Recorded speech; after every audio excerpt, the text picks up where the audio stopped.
Welcome to Session 4 of The Shadows of the Ancients. You are tuning in to this Convoker campaign. I have my 3 players here. They're fantastic. And we're going to steamroll right into the recap with Chris.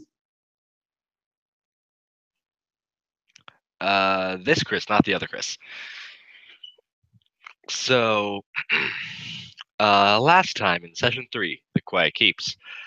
After arriving in the aforementioned Quiet Keeps, we stealthily made our way through the aged catacombs, and after some very tense moments with some sleepers that almost noticed us but didn't, we ended to go through a long chase sequence.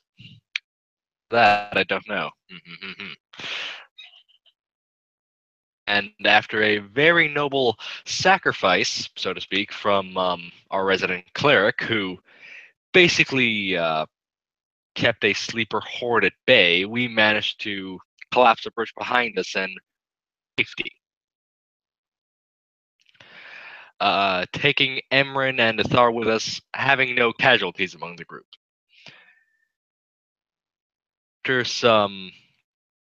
After a small amount of rest, we then made our way to our unfolding boat, and finally just went a straight line to Ravenport. And yeah, don't know what's going to happen now. Let's see. So we ended with the announcement from Sebastian saying that he didn't think it was going to be Convoker anymore. He stated that it wasn't for him, that this kind of a life, that these deadly encounters and his inability to provide any sort of aid to his eyes were paramount in his leaving. But we're going to pick up 2 days later after arriving at Ravenport. Sebastian's already left, or Sebastian's already left, and we find ourselves in an inn, a tavern in Ravenport. You remember arriving that the people, they gave you cursory glances. They didn't seem to care who you were or what you looked like. To them, you were just more people passing through this scummy port town. Ravenport is a scummy port town.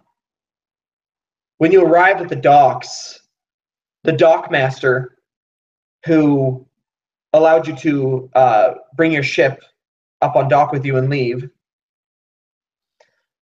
didn't seem to care. He didn't even write your names down in the ledger he held. The various sailors and questionable ilk at the docks gave you looks as you walked past in your armor, carrying your swords and your weaponry. Immaculate and beautiful, shiny, worth a lot of money. But stepping into the town, it was like stepping into, well, a lot of what you've already seen in the swamps. Moss growing up between the cobblestones, filth coating what might have once been a beautiful street, shops and buildings in disrepair, falling apart in rotting heaps, and vagabonds, potential criminals lurking around every corner and every alleyway who eyed you as you passed.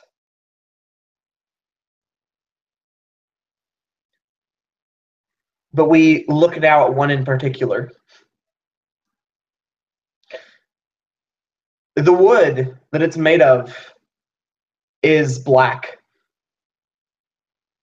It is stained that way. The one dirty window that looks out over the street is broken in one corner.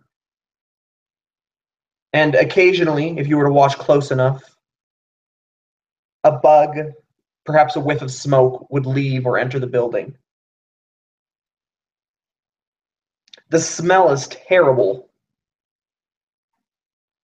And the floor is a mess of leftover wads of chewing tobacco, of stained pieces of floorboard where alcohol has been spilled or spat. And the rich, sweet smell of rotweed hangs in the air like a blanket. Sebastian, you sit alone in a corner, all by yourself. You traveled here upon leaving. This is the only place you could afford with what meager money you had. And it is a dump. Everybody here wears tattered clothing and rags. It costs 2 copper a night to stay here. A pittance, really. But at the same time, you can see why. What would Sebastian be doing? He sits in his room on this rickety chair that anytime he moves, the creaking sounds like it's going to give away at any moment from underneath him, even being the scrawny human that he is. He's trying to clear his mind.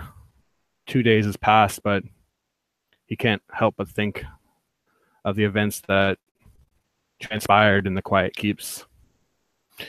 He has a table next to him with a bowl of quote-unquote soup, but all it looks like is this lukewarm, murky water with one mysterious chunk of apparently some kind of meat. Doesn't really do anything for his appetite. He's been working on a robe recently, now that he's completed his bag of holding, this bag, and he looks at that in the corner and sees the ripped off patch that was once the Convocation emblem that he sewed on, and now it's just kind of like that, almost like a shaded area where it once was. And now working on another robe, his next project, kind of puts that away, and he sees in the bag, kind of hanging out for some reason, the book that Athar gave him. I believe it was called the Acts of Eris, if I'm not mistaken. And he looks at that and he pulls it out and starts to read it from the beginning. This is actually the second time he's read through this book, and it's no small tome at all, or tome, yeah, sorry. As he starts to page through it again, he hears through the alleyway in the window a scream of a young woman. He pauses momentarily and stands up and goes to the window and looks. And these 2 thugs have cornered her and what looks like her partner, and they're robbing them. Sebastian looks over to his crossbow that's also sitting outside the bag, and then out to them as they smile and hold these pointy daggers and tell the couple to give what little remains that they have. They don't look like they're well off in any shape or form. And then as he watches this go, helpless, they take the money, punch the male in the face, and run off. Sebastian just stands there and watches, his rib cage still taped up from the injuries before. He sighs with a defeated exertion of breath, and then goes and sits down again and starts paging through this book. And from the beginning, the very first page, the very first chapter, as you open it, it's called The Trial of My Decision, is the very first chapter. And these are, it seems to be an excerpt from the journal, a collection of works of writings of Eris itself. It begins, I am a simple man with a tremendous task ahead of me. I don't understand my purpose. I am a prince of Khazran, and yet I feel like a pauper. I see what happens in the streets, and yet I'm afraid to act. Asmundr, my brother, stands at the pinnacle of an empire of great renown and power, an empire that, against all odds, against all understanding, appears to be unable to be toppled in any way. If I glance from my rooms now, I can see the slaves working in the streets. I can see those reanimated lives, those soldiers that we call protectors and guardians, once the family of the men who live here, of the women who live here. And I don't understand why I must do what I have chosen to do. This is my trial. This is my decision. I fight against my family, and I will topple this empire, though I am weak. Though I am the second brother. I'm sure father would be disappointed in this decision I've made. But I know that I do not lack for a desire to try, and I'm filled with a fear that I will not succeed.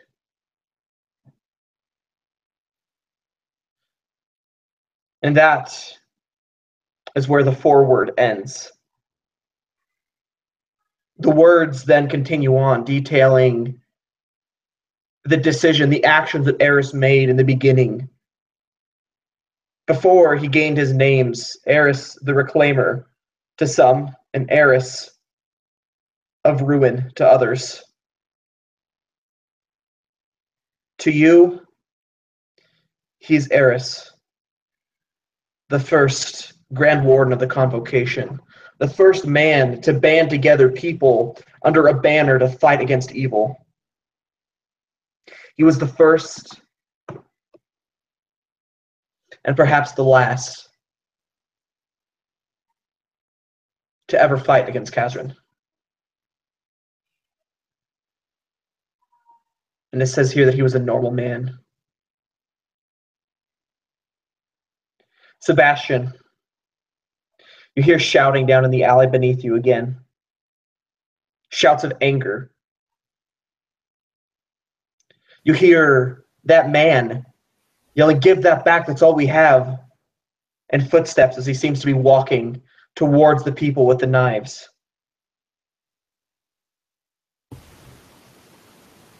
But stand up and slowly head to the window and watch to see what's going on. Under my breath, I whisper, "Just walk away, you stupid idiot.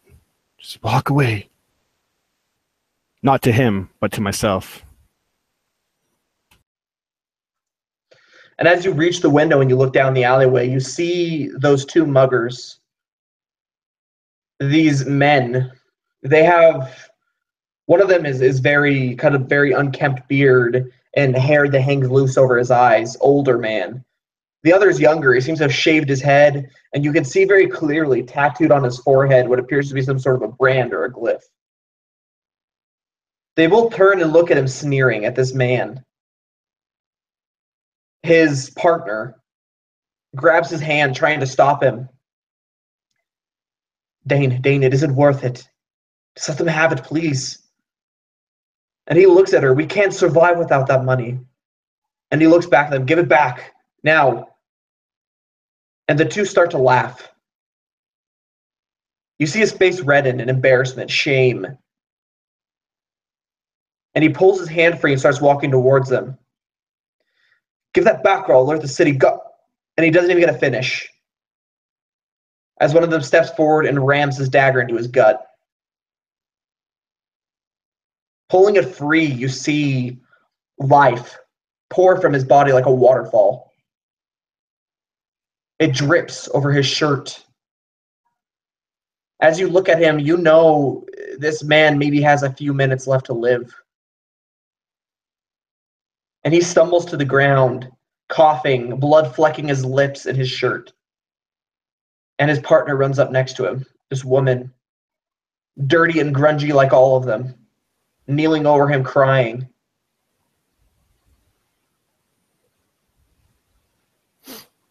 It's in this moment that Sebastian thinks of his friends that he left behind. He thinks of the brave old Darius, the young and talented, almost forgot his name, Briff, and his good friend Fulgrim, the dwarf from Far Away, Storm's, what is it again? Sorry. Storm, whatever it is. Stormwrath, yeah, sorry. He thinks of them. He thinks of the words that he parted with them on. He thinks of how brave they are and how they would handle this situation. And then he thinks of who he is and the decision that he made. And it's at that point that he grabs his crossbow from the corner and then puts it back in his bag of holding and goes and sits down. Tries to tune out the cries of the woman. His shoulders kind of sink as he grabs a spoon and starts eating this terrible soup. He's fighting back tears, but it's not really a matter. No one can see him. But he sits there and eats the soup and thinks of how disgusting it is and how much it resembles him, and does nothing. And the wells continue down in the alleyway below. This woman screaming for help. Someone help, please, someone. And she goes this way for 5 minutes, just yelling and shouting, her screams becoming more hysterical. And if you do nothing, eventually her wails increase in volume until it's just one single scream, one roar of pain, the sound of someone who's lost someone they love. We'll shift back over now to the other side of town. You find yourselves in another inn, a different one, the Black Eye Inn and Tavern. Down below you, you can hear the raucous shouts and laughter of people carousing and merrymaking. You hear drinking songs. You hear the sound of somebody playing a lute. These people might not be well off. They might not have a lot of money, but they still know how to smile, it seems. At least on this end of town. But you are not smiling. Upstairs in your room, in the bed, in the corner, Fulgrim lies incapacitated. He has not opened his eyes for 3 days. When you arrived here, he was barely able to walk. In fact, you had to mostly carry him. You thought at first it was just exhaustion in his head wound. But the next day, when he collapsed, you knew it was something else. You searched him and found on his neck a bite mark. In the fight, before you were able to escape, something seemed to have been able to get a hold of him. The area around it is blackened, lines stretching out, almost like veins. And if you pull back his eyes and look at them, his eyelids, you see that his pupil is dilated and black. A crusty liquid seems to have sealed them shut now, and you have to pull and pry to even open them.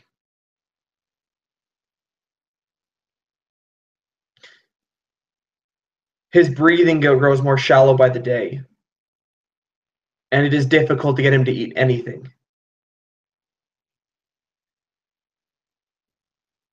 What is Darius thinking as he additionally nurses the arm that hangs limply at his side?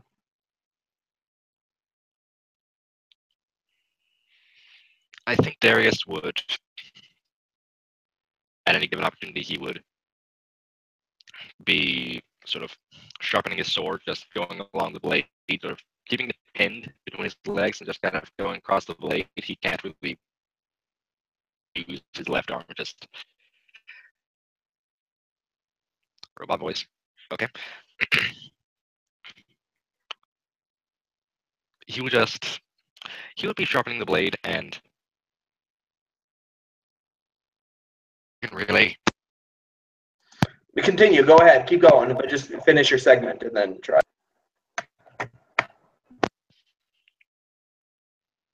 Okay.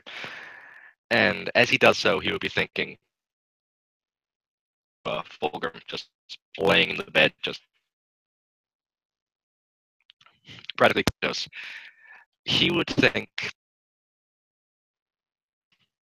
he has seen this happen before, and in some cases worse. He during War of the Broken North, he had to see several of these people just die to various illnesses and infections just of places they're not used to being. And this is just, and while it's never pleasant any other time, he's jaded to the feeling at this point. And as he just hears the raucous laughter from below, just hearing the people singing and presumably dancing and eating and feasting and just doing these things that just seem almost inappropriate in comparison to what he is just annoyed. The fact that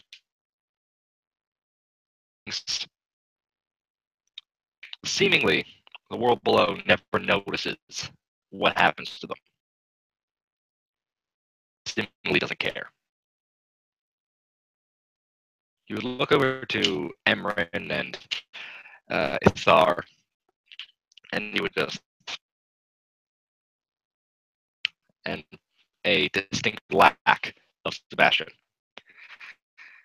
And just remember the fact that not everybody is suited for a life where you don't know if you're going to wake up the next morning.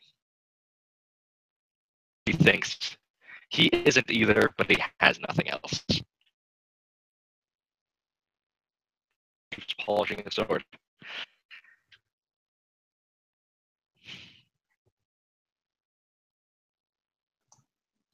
Yeah, and the people below are unaware entirely of the ordeal happening above them. And as you just go back to polishing, giving maybe a cursory glance at Fulgrim lying in the bed, what is Briff doing? Briff would come into the room and a bit of a huff, closing the door hard behind him before he sits down. Just kind of holds his head in his hands. What is wrong with me?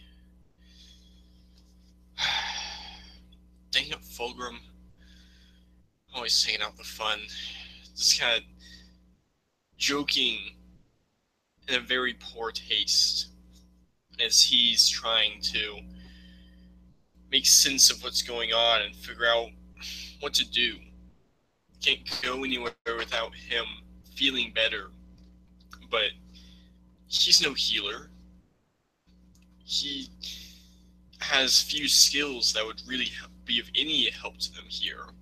And what ones he does have, he's not really wanting to put them to use, thinking they'd do more harm than good, leaving him to just sit restlessly in this city, this tavern full of life where it's not in the right places. He wants the life here in his friend.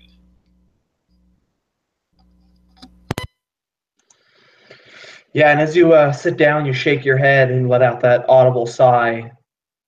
The door opens up again behind you, and Ithar walks in, followed behind by Emran.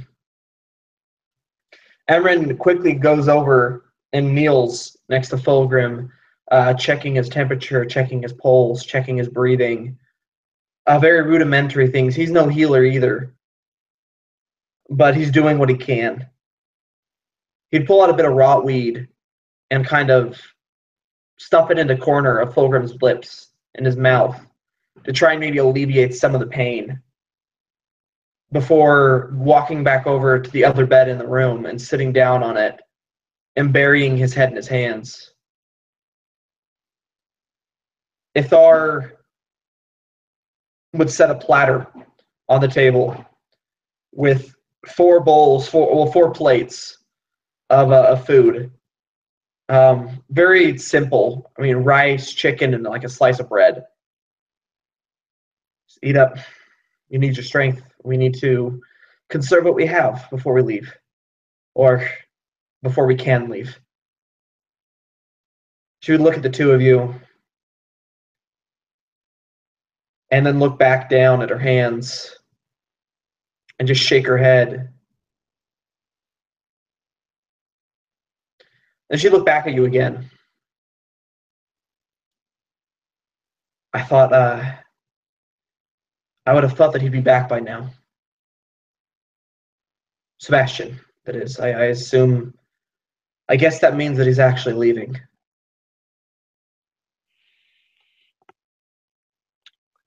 Darius would sort of like sigh as he says that, and he goes, "Deserters in war are nothing new." In this case, he felt that he is not, his place is not here. Maybe he's right. Maybe I'm crazy and I'm just thinking, I saw more in him than I was actually there. And he kind of, after polishing his sword, he just sort of lifts it up by the hilt and sort of awkwardly the sheath and just kind of, it bumps into the sides and sort of goes in crooked before it just kind of slides in. Again, bemoaning the fact that he can't really have both hands doing this anymore. Yeah, and she would kind of frown and shake her head. No, I do believe there is more there. I just think that he's had a hard time acknowledging anything other than his own fears. And she'll kind of look across the room at Briff. I've talked with every apothecary and alchemist in the city. I've been as vague as possible. None of them can meet you. If they know that you're convokers, that's information they have. I've told them of the disease, and they claim that they need to see it. I don't know what we can do for him. I don't know of any other trustworthy people in the city besides Chips, the barkeeper down here, who's kind enough to let us stay rent-free.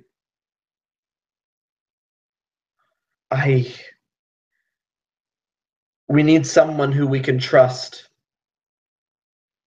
And frankly, the only other healer in the city who I know of that I believe we can trust is Sebastian, if he even is still in the city.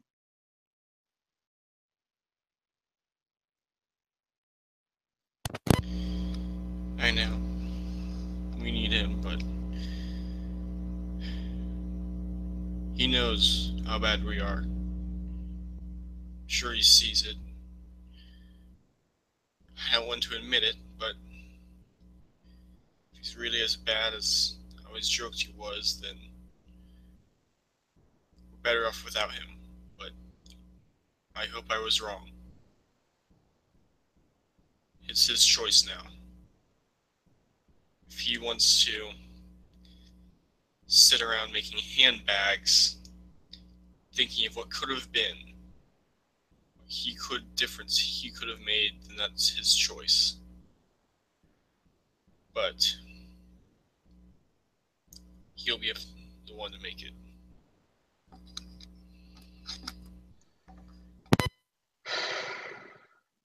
True. She kind of looked back over at Fulgrim. Well, not sure where we can go from here or what we should do. Any suggestions? Darius gotta sit there quietly for a moment, laying his hand on sort of the pommel of the sword, and he would think for a bit, and hear again the raucous laughter and just the music that would sort of crescendo downstairs, and just the dancing getting especially loud. And he would sort of squeeze the metal, just kind of wrapping his fingers around it, and he'd go, I need to go talk to someone downstairs. He says he sort of shakily stands up, sort of supporting himself on the bed that he's sitting on. I'll see if I can find us something. He says, sort of starts walking towards the door. Yeah, and as you were walking towards the door, you'd feel a hand on your shoulder, and then Ithar would actually pull the convocation symbol off of your chest. We can't have anyone knowing we're here. Remember that. I give them, the hunters at least, those reclaimers, I believe they call themselves, a day, maybe less, before they're here too. They know we came here. And Be he would careful. nod at that. I'll be careful. I wouldn't be alive if I weren't. And he starts walking down the stairs, and as he sort of reaches the main sort of dining area, just seeing the partying going on, he would look specifically for a sort of quiet corner. You wouldn't be looking for anyone in particular, just someone that would fit a description of sitting alone at a table with what would appear to be an empty chess set. Roll me a perception check.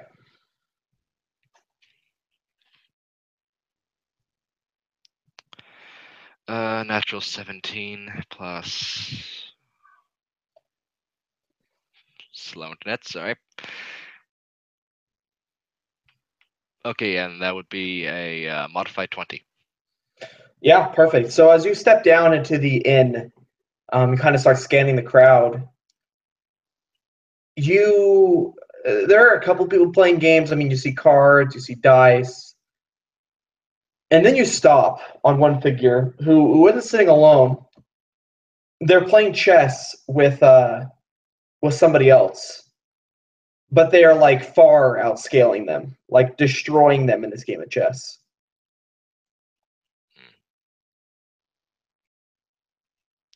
And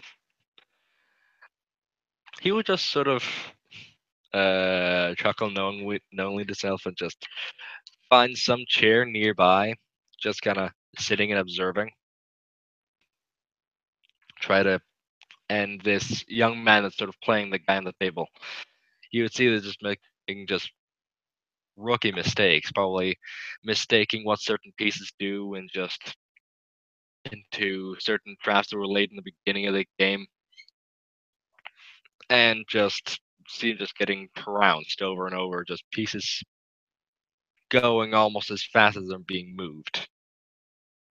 And soon enough, when the comer more than obviously loses, he would stand up on the table and sit down in front of those already sitting, and he would just sort of nod to him. And the man kind of looks at you and nods back, and he starts setting up the table. Again, you see that this individual, his clothing is very simple, like a plain rough spun tunic and leather breeches. He sits in front of the table, but the nicest thing on this person's like clothing, the nice thing he has is it's a leather, like a pure leather bag sitting at his side that you assume the chess set goes in. Mm-hmm. And as he starts setting pieces onto the table, I want you to roll me a perception check.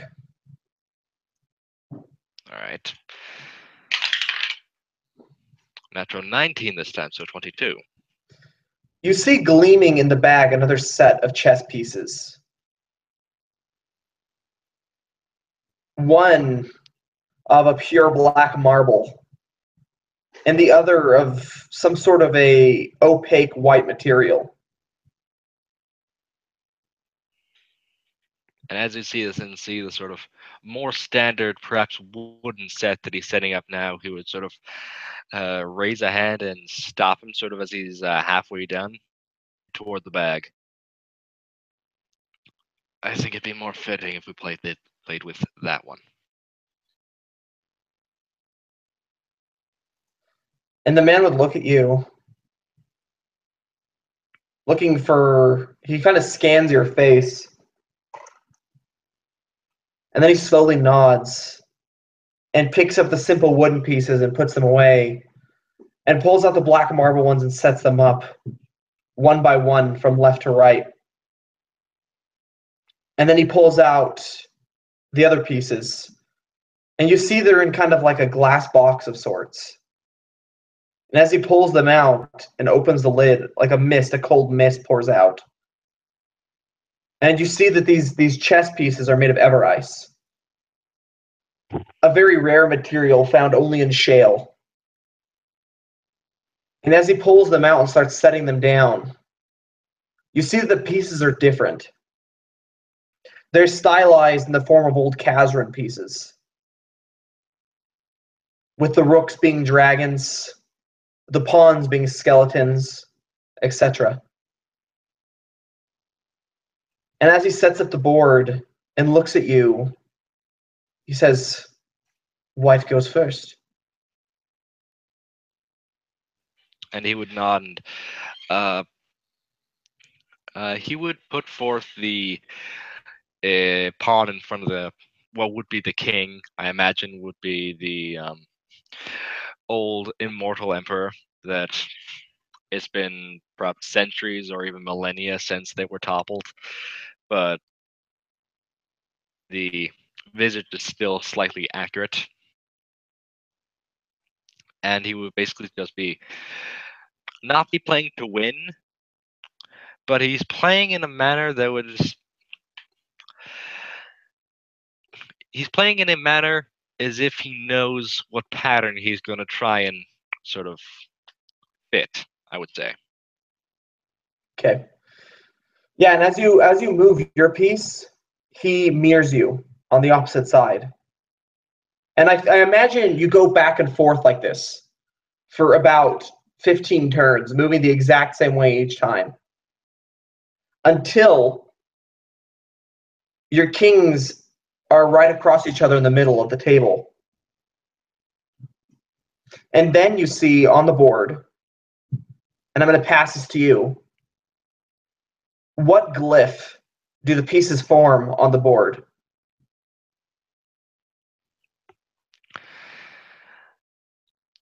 The pieces, as they sort of line up, the kings being the last ones to form, I imagine the pieces form the glyph, a corrupted, stylized, half-broken symbol. I imagine would sort of be common knowledge at this point for being the symbol of the corruptor. And while the corruptor has been long taken down by heroes better than they, sort of be taken as something similar, reflecting what the corruptor was.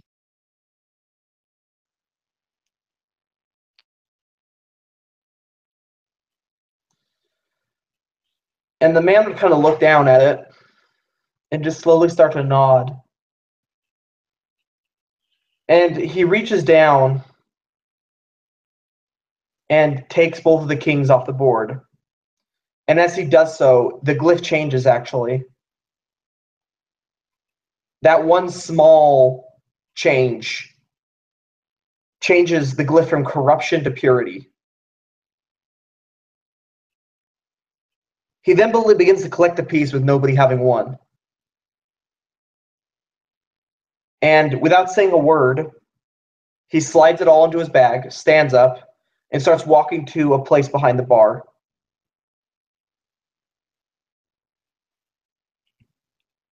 And Darius would know that this would sort of be business that he would be taking care of, and he's just kind of he would sit in the chair and sort of wait for an all clear, as it were.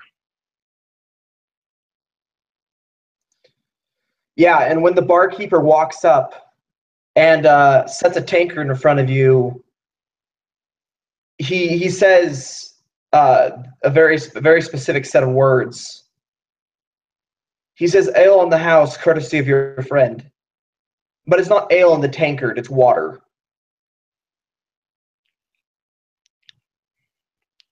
And he would take a small sip and nod to the barkeep. And after he's maybe half through, he would sort of whatever water skin he's got on him, and stand up and walk sort of towards the bar. Yeah, and as you walk towards the Following bar, after, if that would be appropriate. yeah, you can follow after him perfectly. And as you walk towards the bar, you know what you're looking for. On the very end of the bar itself is a key. And he would take it, obviously. Yeah, so you take the key, you continue back past the bar, and there's kind of like a corridor that goes off to the right, and you can see back behind here, there's a kitchen, there's a set of stairs that go down to the basement where you assume he keeps all of his ales and wines and stuff. And there's also two more rooms, one of which is open. You can see it's a bedroom, probably the barkeeper's bedroom. And there's another room that's the door's closed. All right. And I imagine that the key is sort of like how a bishop would be shaped. Like it's the handle is sort of long and kind of roundish, so it sort of fits into the palm of your hand. And he would just insert the key and turn until he'd hear the click, and take it out again and awkwardly pocket it, because most of his pockets are sort of on his left. And he would then just slowly open the door. And sitting in the room is not the man you played chess with. Instead, it's a young woman. She is dressed in very, I want to say fancy, but more of like business-like clothing. And she's kind of sitting in this room. So the rest of the bar is kind of like, it's not the worst bar you've been in, but it's definitely not the best. But stepping into this room, it feels like you're stepping into like a 5-star like hotel almost. Like there are very lush couches, like the room is lined in bookshelves. There's a very ornate desk with papers covering it. You see golden urns and pottery. You see ivory figures and ever ice figures. And then there's just this woman sitting there. Bishop, come in. Shut the door behind you. And he would sort of nod at that and close the door, making sure it's very shut. Sort of knowing common procedure, he would actually lock the door again. And he would sort of achingly sit down by her and say, "Greetings. What would she be? Would I recognize her at all?"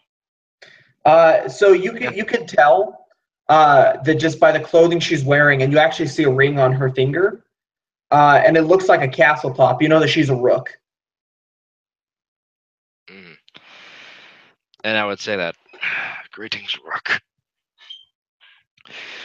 And she smiles.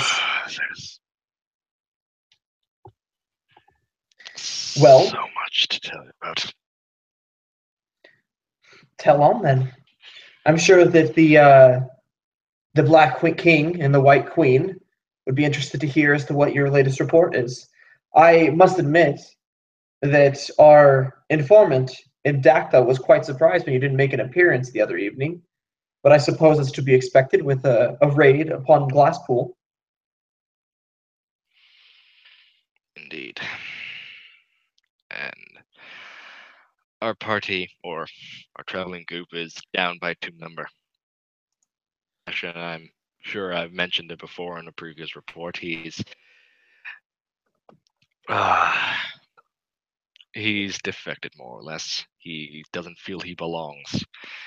And Fulgrim, I know I've mentioned him. His appetite is infamous. He has fallen ill. He's been bitten by a sleeper, and I don't know. Supposedly knows how to cure this. Without the both of them, or at least one of them. And she would look at you, and she'd begin to kind of drum her fingers on a small portfolio or something sitting on her lap, kind of like a clipboard of sorts. Interesting. This is news to us, of course. We knew about the one leaving. We saw him leave the bar.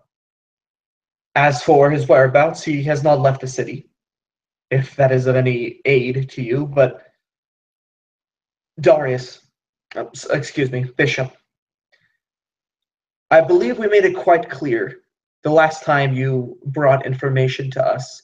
We do not care about the people you train with. For all that we care, they can die. They may serve our purposes for now, but they are not part of the overall scheme of things. I'm sure that you know this. King has told me that he has informed you before. Sort of hilt of his sword, and he would nod reluctantly. Yes, I've been informed. Well, We are being chased. You well know, and I can't travel alone. What do you propose then? We've already allotted valuable resources to you, Darius. Excuse me, Bishop.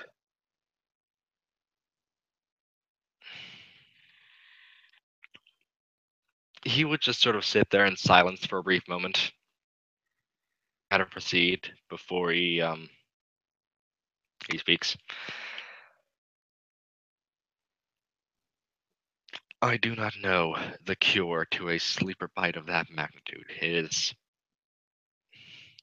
I'm no medic, you know this. But I figure, tell me where Sebastian is. Where he's staying. If he's still in the city, I think he may be able to help. She would kind of look at you for a minute, not saying anything.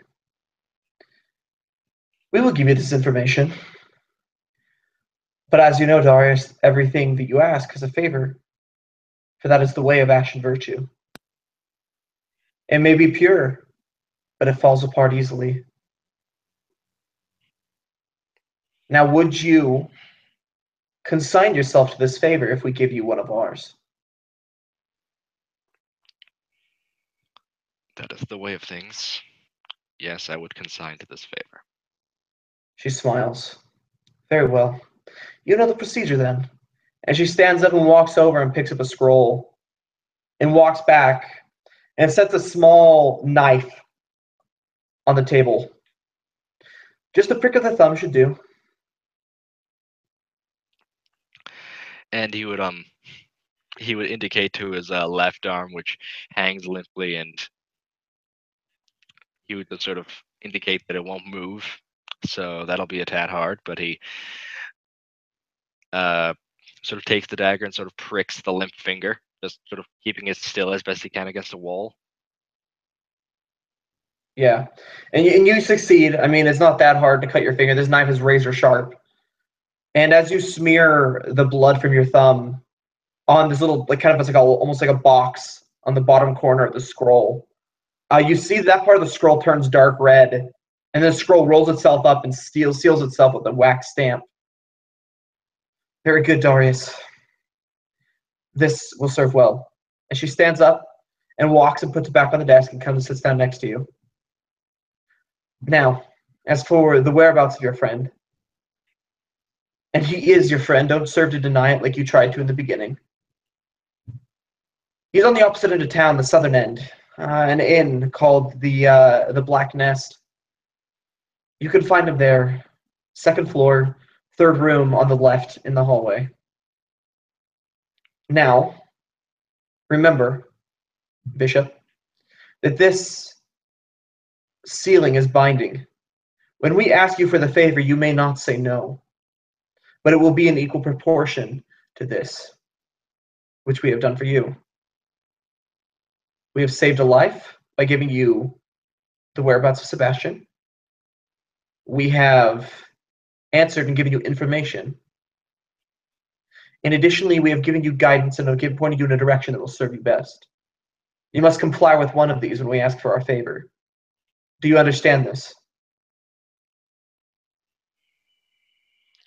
And he doesn't speak just sort of standard. It's something that's constantly reminded of you every time you make one of these. He's been a part of this for many, many years. And he was just sort of entirely nod. Yes, yes, I've heard this before. I comply. Not like I can argue now. It sort of indicates the box that's already sort of been bound in his blood. And she would just give you the sweetest white-toothed smile. Good. Now, Bishop, it still serves as something very interesting to me that when you could ask for your arm to be fixed, you ask instead to find someone who could help your friend. But it does not matter to me. You have made a deal. You have brought us information. We will see you again soon. And, please, if one of our agents sits down to a game with you, comply next time. And then she points toward the door. Oh, and as you stand up to leave, she says, oh, and by the way, your pawn, he is serving well currently in the Black King's ranks. Just thought you should know. And he would sort of flinch as he says this. He was sort of half in the middle of going to the door, and he just kind of stop.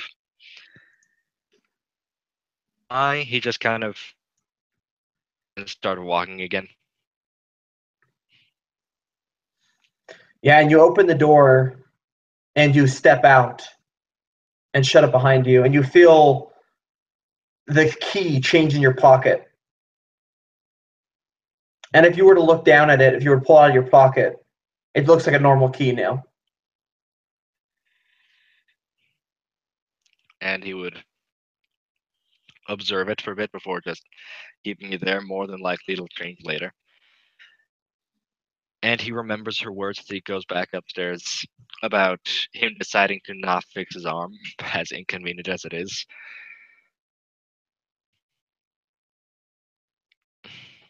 He's been through war before, and often cripples soldiers are some of the most worthless. And he just always felt himself lucky to never be in that camp, as if he was somehow special or lucky for never getting that one wound that's just less helpful. And he would have jumped normally to the chance of getting that back, but it didn't even cross his mind this time. To the bedroom, and he would look at the people present and go,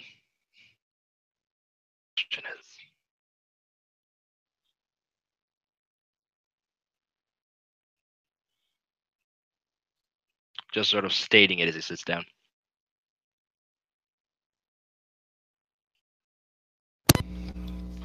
Briff looks up at him, deep in thought, trying to think if there's something he can do to help. Sorry, what was that? Didn't catch it.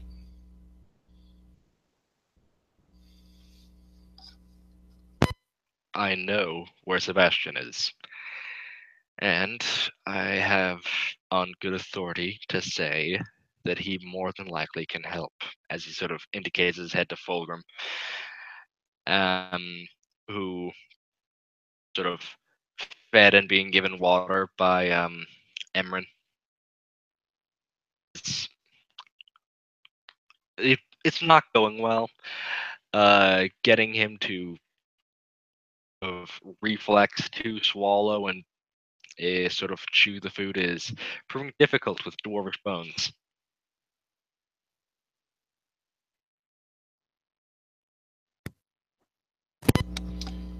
And I suppose he wants to go get him. Guess it's our only choice.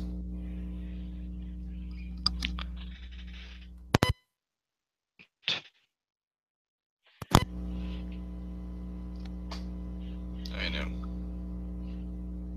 But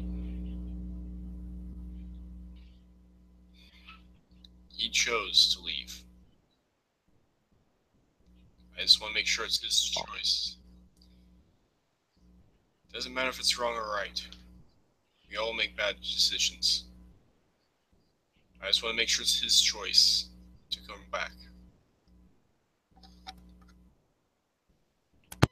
And you sort of shrug at that and make sure his sword is there's not chinks in the blade, because knowing his luck, there's going to be something that'll involve it.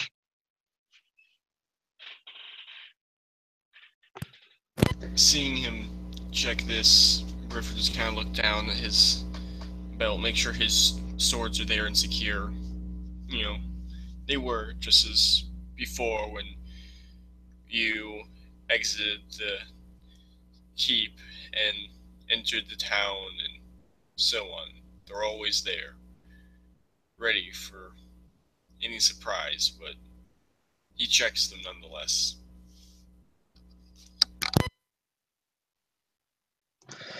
And as you check your blades, and as you both stand up to leave, we jump back across the town to Sebastian. Sebastian, the woman in the alleyway, her wails stopped maybe 5 minutes ago, instead devolving into sobbing cries, which then you heard her stand up and slowly shuffle away from the alley.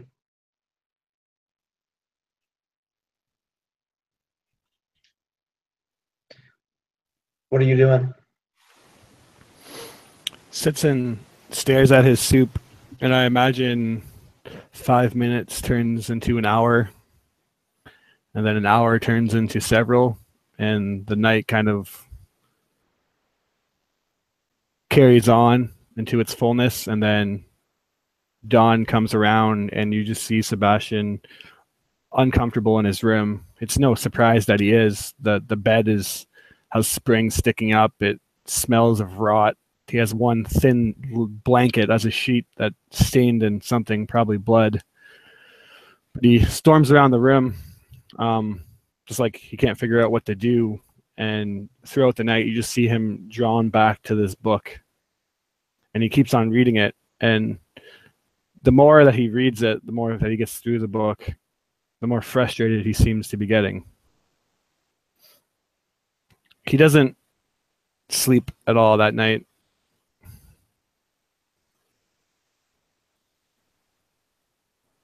I imagine morning comes and it's uncomfortable to his eyes as the sun starts to creep in this little tiny broken wooden window.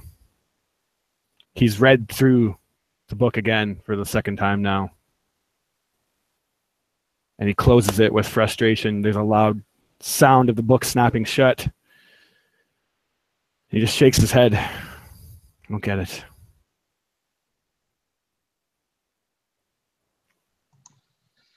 The book, as you slam it shut and kind of toss it on the table, I mean, it falls open to a page.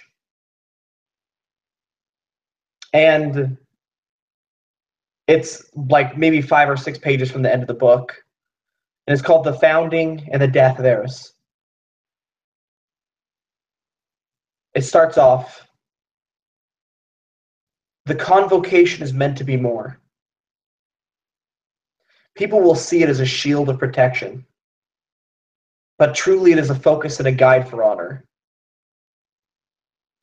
People will see it as a means to obtain power, but truly, it is a means to share power with those who do not have it. People will see those who serve the convocation as something to be feared. And truly, they should be. The convocation is strong. I have seen to that.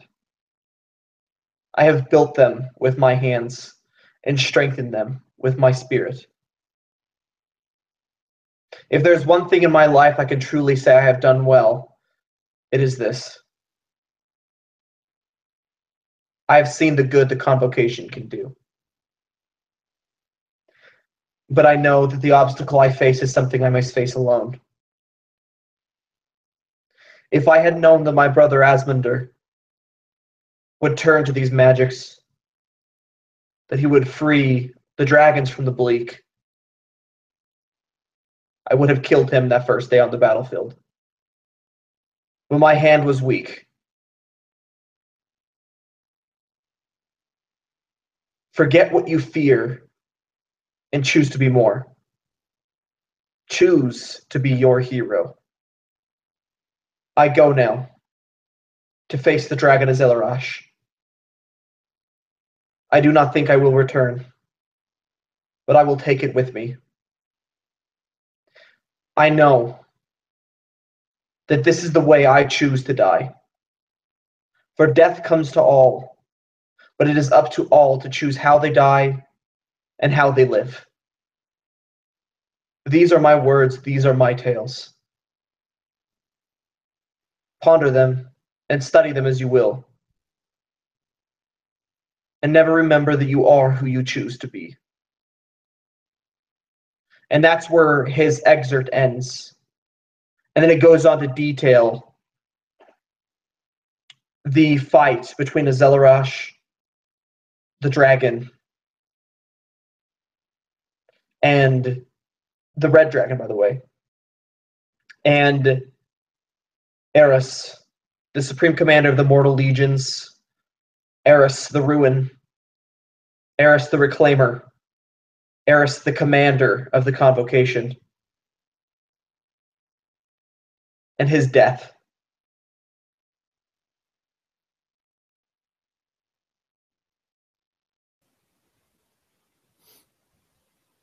He catches himself reading that again and just shakes his head and closes it. And it's at that point that he looks at the robe that he's been stitching. It's all like patches. It looks like a grandma's quilt at this point, but in dark colors. And he just kind of puts that over his head because he's starting to look greasy and dirty, and he reeks. He hasn't showered. He's malnourished.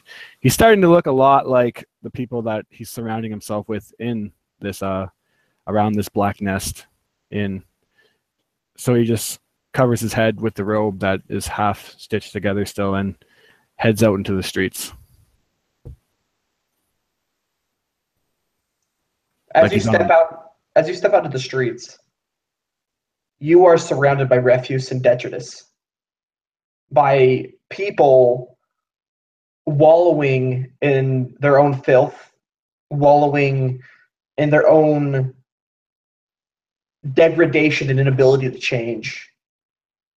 You're surrounded by people who every day face new opportunity but instead choose to live the way they always have. They brush past you. Some of them look at your ratty grandma cloak, and they just kind of just like chuckle to each other and like bump against each other, pointing at it. It reeks. It's almost as if a perpetual fog of melancholy hangs in the air here. What few guards wander the streets don't pay you much mind. They might look at your cloak and laugh and joke to each other as well, but they don't say anything. They don't stop the man on the corner selling rotweed to children. They don't intervene in the mugging happening in the alleyway 3 streets down. They seem to be caught in the melancholy haze as well. And as you walk down the street, what's your passive perception? What is it? Should say right here on my action. 13, I see right there. 13, yeah. You hear somebody say something. It seems as if it's directed to you. You can't tell why. You're Ara Waver's child.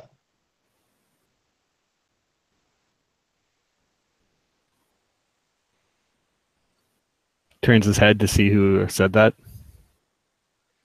You don't see the person for a moment. You just see people moving past you until you see an individual sitting on a bench on the side of the road. He's wearing kind of a tattered cloak like you are, and he doesn't look at you when he says it, but you know he's talking to you.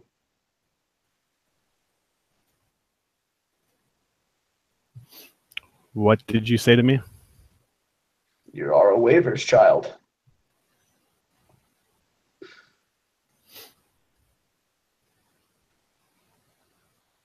Who are you?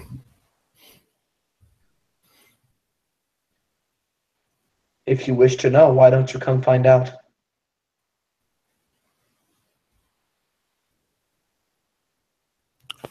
Find out where. He kind of just looks around. You don't see his face. He looks down at the bench next to him. You can stand over there, I suppose, or come and sit down. Sit down beside him. Yeah, and as you look at him, you can see his hands, his bare hands. And they're kind of just cracked and scarred. You see kind of a tattoo on the back of him that kind of runs up his arm. Tell me what you're afraid of.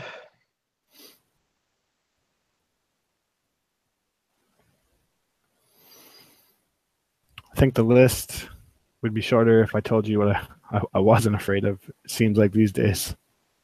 Tries to laugh at himself. And this person would chuckle with you. There are many things in the world to fear. Tell me, do you fear dying or living? Kind of rubs his head. I think I fear both. If that makes any kind of sense to you. I'd be surprised if you didn't fear both. Most men do. And he would turn and look at you, and you can see kind of like the bottom of his chin beneath his cloak he's wearing. And he'd reach up and pull the hood back. And you see a bald head and terribly scarred and burnt skin.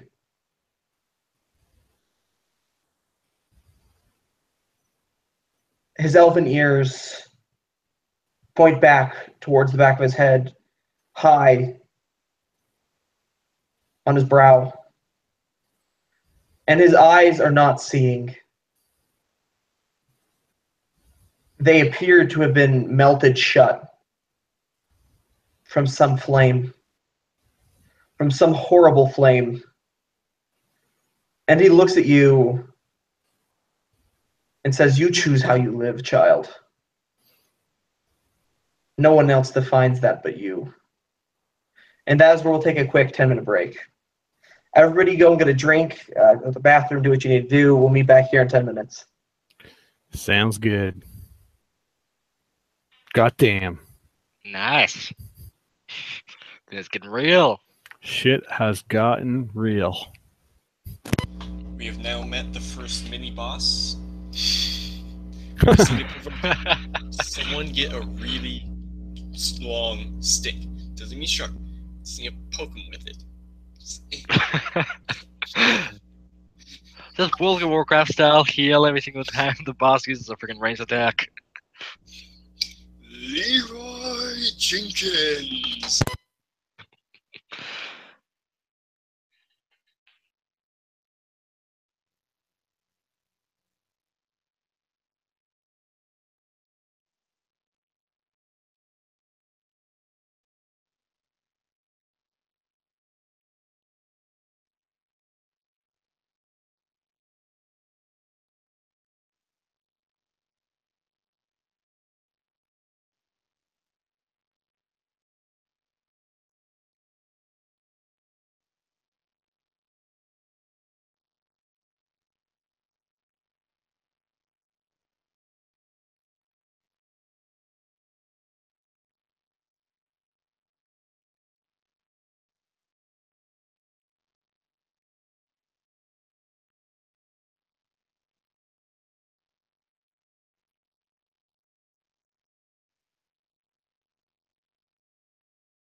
got myself a sandwich. My 5 a.m. breakfast.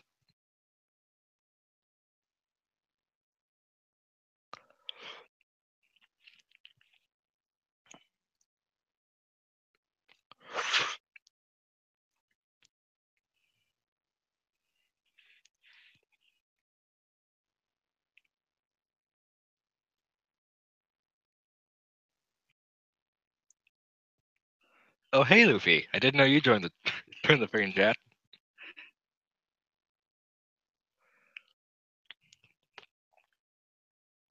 Chris, if you're talking, you're muted. Would only be appropriate if he was talking. Very. I'm back. Luffy just wanted to stop by and say hi.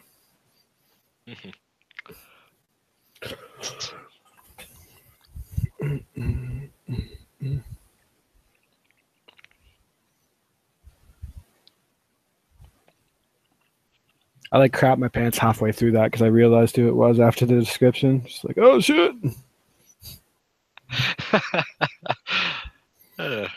At first, my mind went like somewhere completely different. Yeah. Session 3.5 is still fresh in our memories. Freshest. Yeah.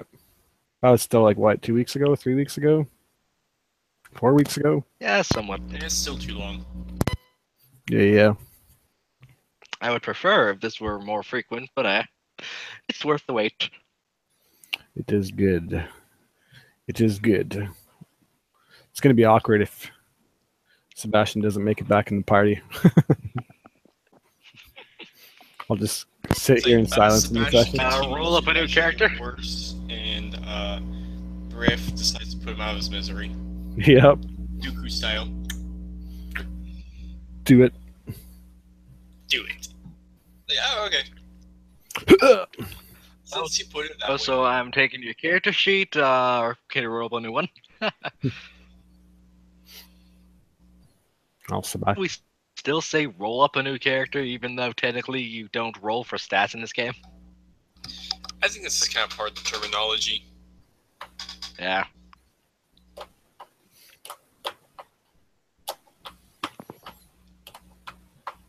Didn't we roll our stats actually?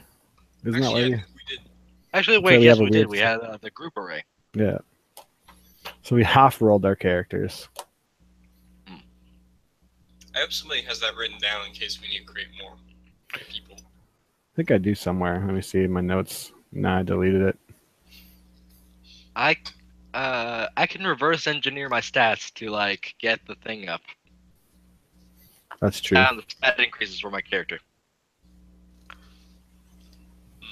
All one of them. Yeah. If you decide that might be what we have to do. I just hope not.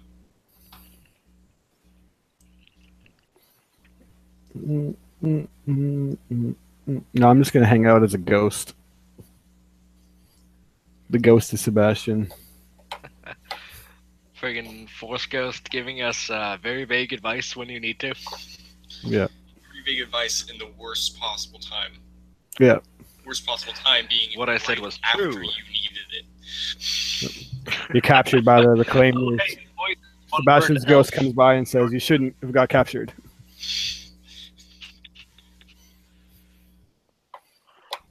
Or shouldn't have picked a fight with this one burnt elf. Oh gee, thanks. Yeah. He's a Now badass. you tell Briff.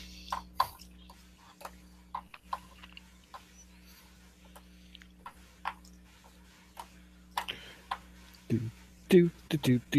But now we also know quite a bit more about Darius that I had no clue about. Yeah, that was interesting. I like that. I'm gonna need to play some more. Yeah, chess with him. he's got secrets. Yeah, I'm definitely gonna have to play some more chess with him sometime. You got a set? 'Cause I don't think I do. I got a what? Chess set? I got one. I carry one with me. I've got crowbar. I think you can play crowbar.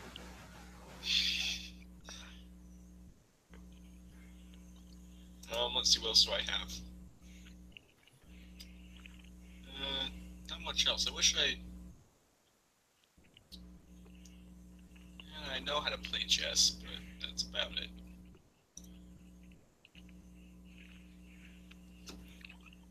I think you would have picked up the basic rules just from being in the same training with Darius. Right. At least the basic Darius rules. is, yeah, I think Darius is the only reason why I even took that. Otherwise, I would have taken one of the regular expected game sets. Mm. You know, I play dice, as big as that is. Dice and cards. Or not dice, yeah. Especially given his background as a criminal, chess isn't really something you would associate with them.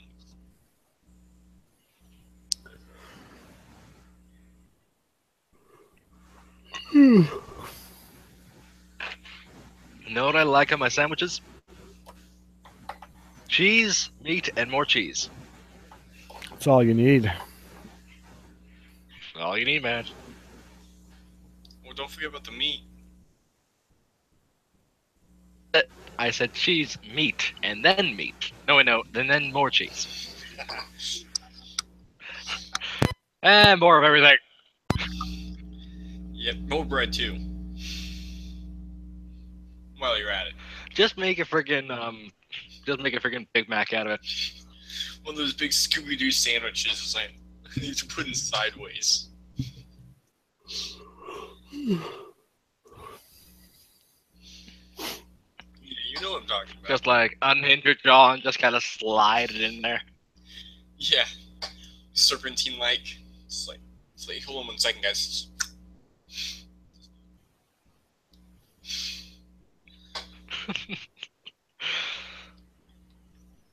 And yeah, the awkwardness is real if we don't get friggin'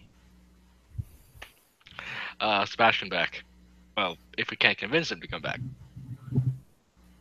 I believe in you guys. Wait a second. Is my... Oh, never mind. Hold on. Get out there. Never mind. I thought my numbers were backwards on my overlay. I believe It in you just guys. looks like that on your end. Who doesn't secretly love Sebastian, okay? He's brave. He's talented. I'm not raising my hand. He's super handsome. The handsomest greasy dirtbag. Yeah, now you're just straight up lying. I'm pretty sure I'm a much bigger dirtbag than you. Well, I did just watch somebody get murdered and do nothing. All right, boys, I'm back. In Darius. news. You're also going through an external crisis, so...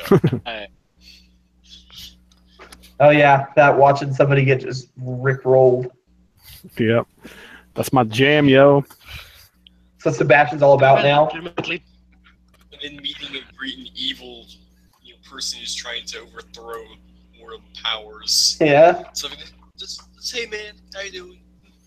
Just good, how are you? You cold? Oh. Ooh, yikes. Yeah. You're looking a little bit burnt there, buddy. What happened to your skin, Mr. Kentucky Fried Chicken? Ooh, you're ugly. You need some sun. You say that, Jim. Oh, you're ugly. It's like Deadpool. Oh, you're like an ugly avocado. You're like an avocado. you're like an avocado that's sat in the fridge for like 2 weeks. Oh, dude. I would Yeah, actually man, post on that, but I don't know how much of a reading we're going here, and I don't want to waste everything on the break. Yeah, dude. This dude is crispy. He looks like bacon that got left in the pan for too long. We've been there. Just kind of a burnt pile of substance. Yeah, he's like slag. But yeah, so with that brief little side thing, hey Carol, what's up? Happy to have you here. And we had Jimmy here for a little while too, so he's gone. But anyways, so we'll start back up then. we're going to start briefly with Sebastian, and then we'll move back over to you guys as you go to find him. So, Sebastian, he just drops this this ugly bomb on you. Yeah, do you remember the exact last thing you said to me? Oh man, dude, you're really testing me with that one. Testing myself too. It was something like, don't let fear shape you, basically, or something like that, right? Yeah, it was like, don't make your choices based off what you're afraid of, or something like that. Like, don't be governed by your fear. Yeah, that's right. So that's where he says that, and that's where we are. Yeah, after revealing what he looks like. Yeah. So Sebastian would look at him, and then as soon as he makes eye contact with him, it's like that awkward moment where he's so hideous to look at that, like, I can't look at him, but like I don't want to obviously not be looking at him too. So his eyes don't know where to go. So they naturally just fall in between his legs. And he just sighs and says, "Tell me something. Have you ever been in a situation where you should be dead? You literally have no reason to be alive, yet here you are. You're alive because of something, somebody. Can anyone deal with that?" He kind of just he's blind, by the way. Like, his eyes are sealed shut. Yeah. So like he doesn't see you, like, look around, like look down at your like legs. But then he starts to chuckle and he says, "That hideous, huh?" As if he could see you. Oh no, not at all. I barely noticed. And then he just smiles. He says, "You're kind." And he says, "So living with the fact, knowing that you're alive, not because of yourself, because of somebody else. Tell me, do I look like somebody who is alive because of their own actions?" I don't know. You look like somebody who's definitely been through a lot. This, and he kind of looks down at himself, is because of my own folly. I made a choice and I ended up this way. Gruesome, I understand. And I now have a rare, well, I wouldn't really call it disease, more of an effect upon my body. I constantly feel warm, burning almost. But this is my curse. When I was consumed by those flames, my nerve endings were all scorched in my skin. Now, what does this have to do with your question? I made the choice to be burned this way. I was the one who decided to be scorched as I am. Other people were there to save me. I did not save myself. You ask how I live with myself, or how you're supposed to live with yourself if that happens to you. But tell me something, child. Do you really honestly believe that you can go through your entire life without having anyone help you? No. Now tell me, do you honestly believe you can go throughout your entire life without helping anyone? Even on accident? Doubtful.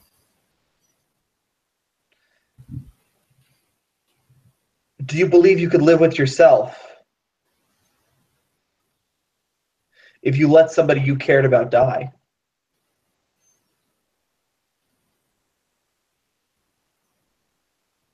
He actually doesn't answer at that.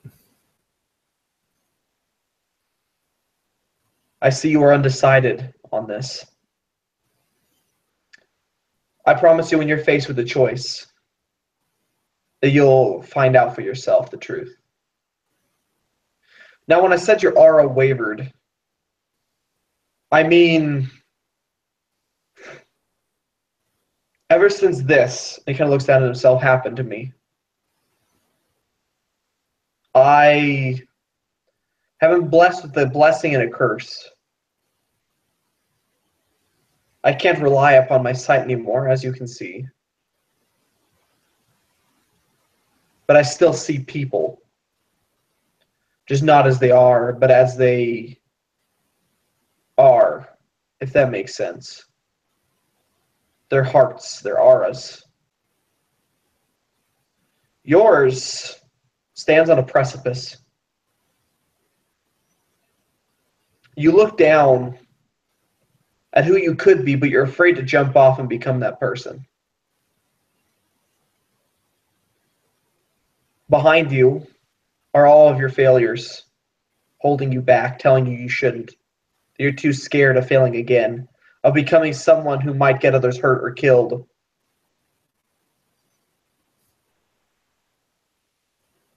Tell me, do you want to know who you could truly be?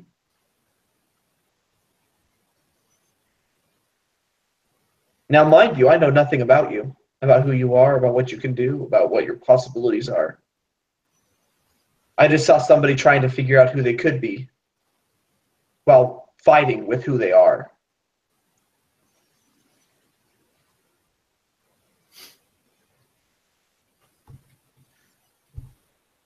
He looks at him now, like staring into his gray, milky eyes, just like taking on the horror that is his face.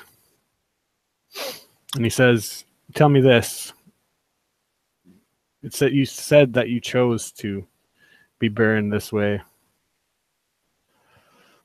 Do you regret those decisions? Do you regret what led up to this? Do you regret being saved?" And he would kind of like blindly stare down at his hands. Do I regret becoming what I am? No. Do I regret the choices I made up to becoming what I was? Yes.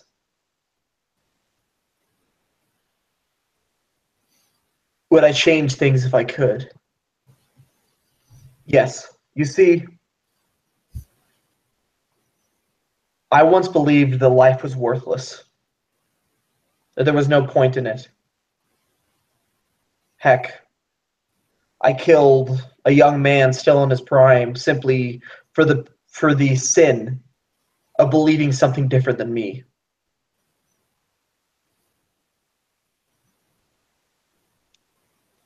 And I have to live with that. I have to look through my blind eyes each day and remember his face. And I have to remember that it was me who killed him.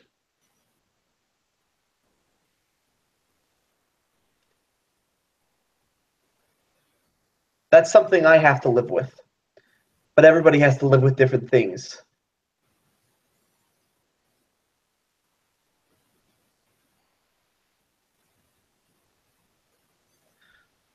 I see that you understand what I'm talking about. But my message to you, and he stands to his feet, is to not let the things that are behind you weigh you down into choices you have to make now. And he starts to walk away. As he starts to walk away, Sebastian calls out, "Your name? Who are you?" And he stops and slowly turns and looks back at you.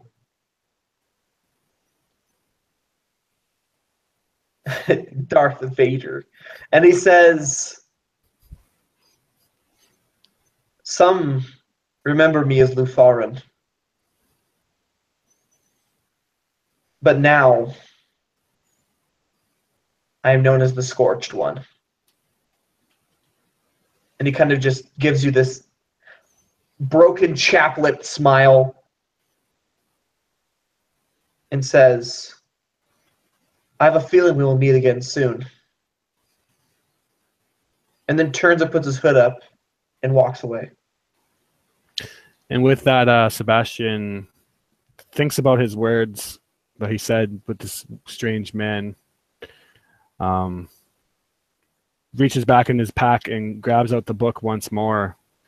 And then as he kind of brushes off a little bit of dirt on it, he looks up and with a new purpose, he sets out down the streets like he's looking for somebody. Before you set off, when you look up, you see 6 figures nonchalantly walking towards you. They all have a brand on their forehead, a tattoo, really. And you see beneath the folds of their clothing, you've been trained to notice this, daggers. And that is where we'll switch over the other 2. Okay. You guys ready up and skedaddle out of the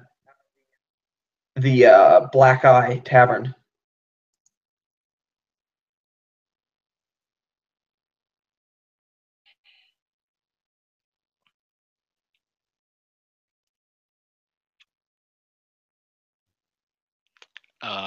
Yeah, I'm there's following Darius. He's the one that supposedly knows who this guy is. and yeah, there's just checking his things, just making sure he's not forgetting anything, his throwing dagger especially. He's just gonna he's just going to basically walk in the direction he figures that the edge of town is, and basically keeping his eye out for anything that would resemble a tavern.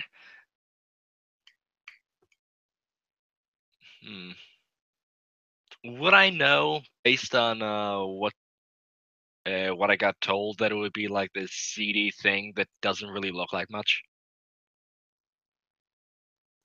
You basically know that because it's on the southern end of town, like, you're looking for a dive, dude. Like, southern, like, I mean, even in this really crappy, rundown port city, like, there's still distinction between the different districts. Like, you've got, like, crappy district and, like, really crappy district. Okay, so Sebastian went for really, really crappy. He's just gonna basically walk with him, walk with Briff through. He can get there on the main street, and then when things are sort of getting on the seedier end, sort of hugging to the alleyways, just sort of keeping nondescript.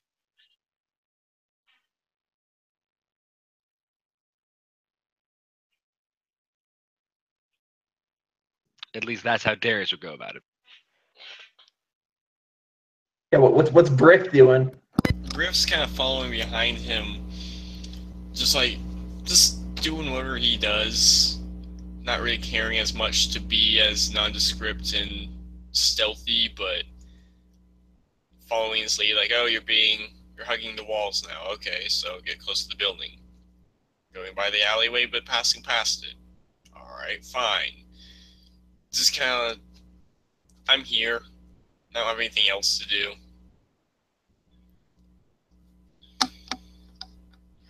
Yeah, so as you guys try and make your way down the street as nondescriptly as possible, you guys stand out. Like, you're wearing nice armor, you're carrying nice weapons, you're wearing nice leather clothing, you guys have fat money purses at your waist. Like, you guys stand the F out, like, entirely. And as you're kind of like sauntering, like quietly trying to make your way down the street, yeah, okay, your legs are muddy, just like everybody else here.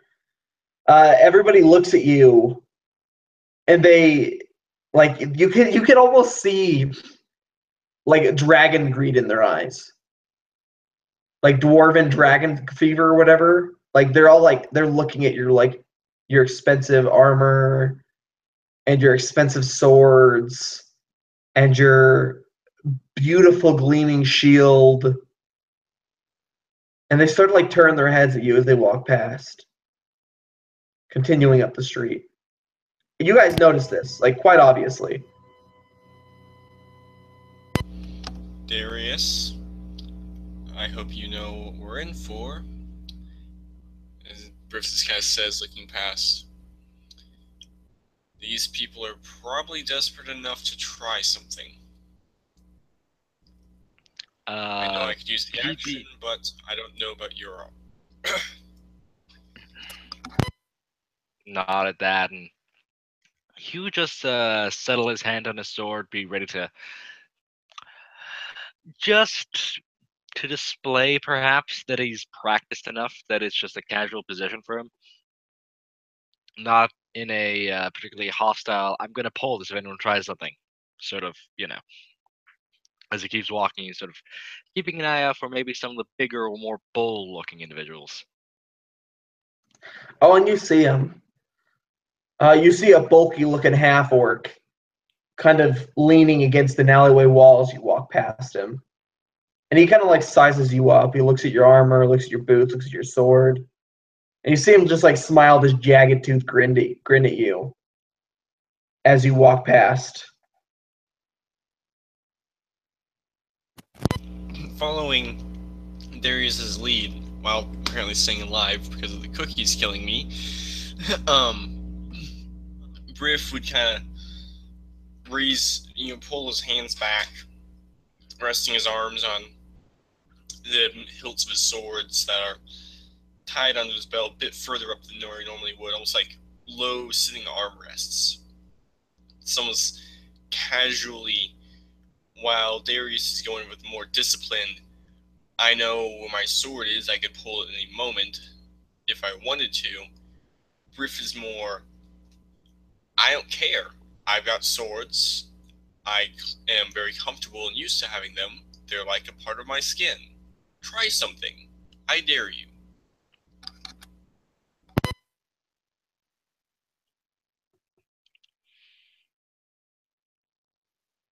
And none of the commoners would. Oh, sorry, go ahead.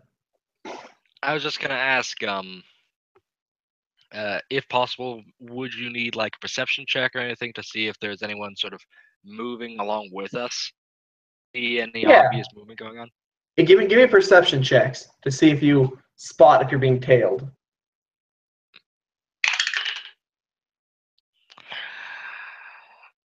11. Wait, no, 12. No. Didn't think so. Briff doesn't care at all. Just following along. You just like bring it. Okay. You're just like bring it. You just swagger stepping down this road.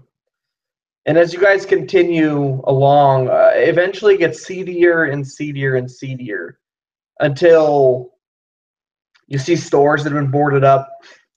You see like literal, like almost like graffiti on the walls and stuff. Kind of somebody's painted in some sort of maybe like a red paint or a dye. It just says "All hail the branded." You see this strange-looking glyph that seems to be like painted everywhere, like all over buildings, on the road, on occasional poles, just wherever it can be. And eventually, the last words of Briff Shig. You guys find your way down into the southern end of town, and at this point, as the crowd thins, there's less people walking the streets so openly right now. You see very clearly that you are being tailed.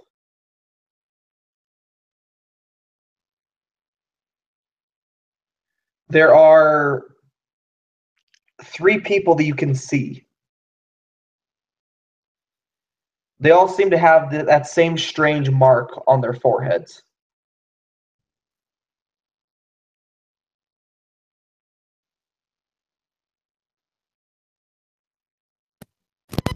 Briff would kind of come up closer to Darius, whispering in his ear.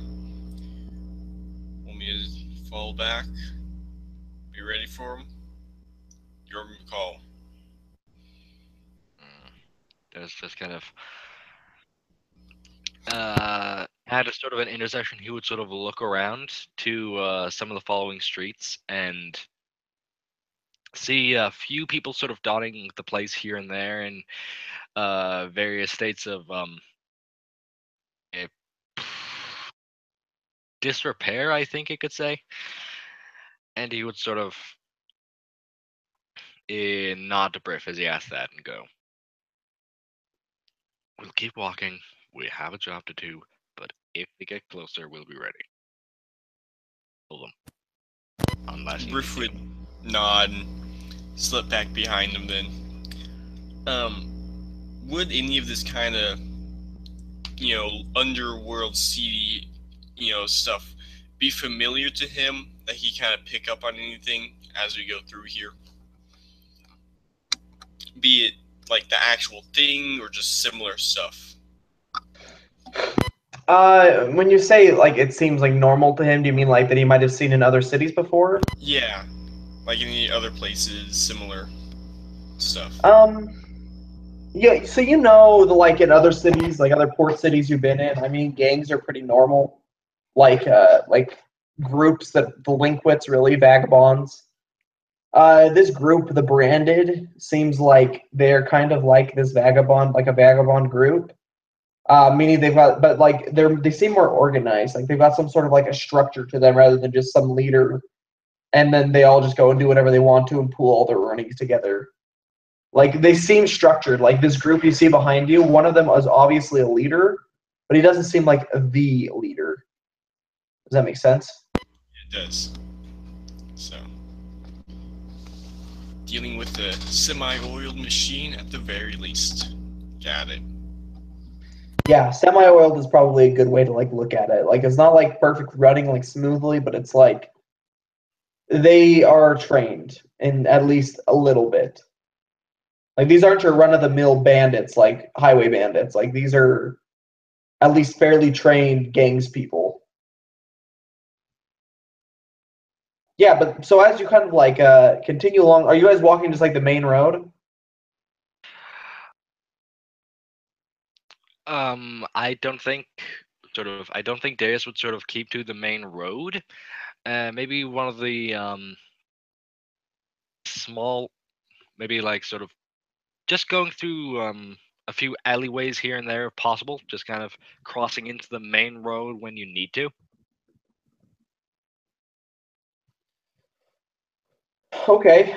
So as you kind of passing through alleyways and like moving through other roads, kind of like maybe trying to break them from like following you, eventually you see that they're actually closing ground on you. I want you to roll me an insight check before you make a wrong turn. Right. Nat 20! Nice. 19. So, okay, cool. Yeah, so you guys don't play their mind games. And as you see out of the corner of your eye, several figures start walking towards you from the side. You don't turn. Like, as you kind of like check your side first before turning into the alleyway to your left, and you see it's a dead end. So instead, you just speed up your walking and continue down the street as quick as you can. And as you continue along, you see a group kind of huddled around a bench. Like 5 of these people. And they're kind of like looking down at somebody in the center of them and heckling them. Where'd you get the robe, Reed? Your grandma make it for you. And the others kind of just start laughing. Where'd you get that book? Here, let me see it. I like to read too. Sebastian, how do you respond as he tries to pull the book from your hands? Let go of it. Let him have it momentarily and just kind of head down. Just like, yeah, my grandma made this for me, and tuck it down. And then I'll start fiddling in my bag like, come on, guys, just leave me alone. I have money. I can pay you. And he starts reaching into his alchemist bag, and he starts pulling out black vial after Black Vial, and he's just like, it must be somewhere in here, to a point when he has like 5 of these, like max capacity in his hand of these black vials. And that's what I'm doing. Okay, I think I know what you're doing. Yeah, you pull out vial after vial after vial, and they're kind of like looking at you like, like, we don't need this. This stuff's worthless. What is this? No, money. There's money in here. I swear. I can't find it. It must be in here. And yeah, the one that's holding the book is kind of like flipping through it, and he kind of looks over at him, to this guy next to him. Hey, Shag, you ever learn how to read? And the other one kind of just shakes his head. to which point, I'll just look and be like, "Oh, I guess I don't have any money." And I'll be taking that book back. And then I'll stand up and just like try to smash the vials in a way that this like black ink splashes out. And since they're so like surrounded on me, I'm hoping that it's just like a kind of AoE thing. And I'm basically using my ink vials to hopefully blind them, and then bolting. Okay, all right. Roll me. Oh my goodness.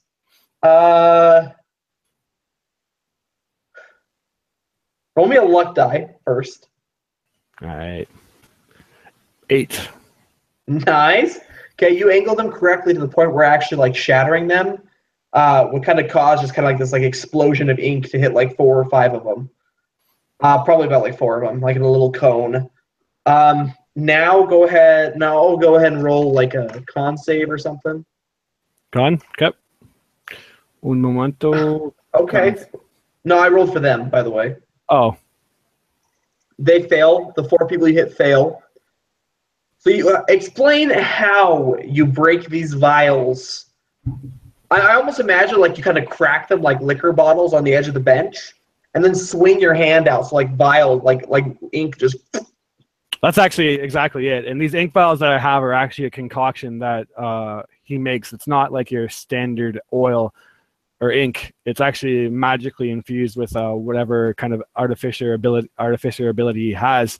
So as he does so, they try to just like he just does smash it on the bench, and then at which point he just like full on arm flicks it, and like a wet paintbrush, it all just splatters across all of their faces. They kind of like shout out in pain, and as they try to like wipe it off their face, they're just smearing it worse.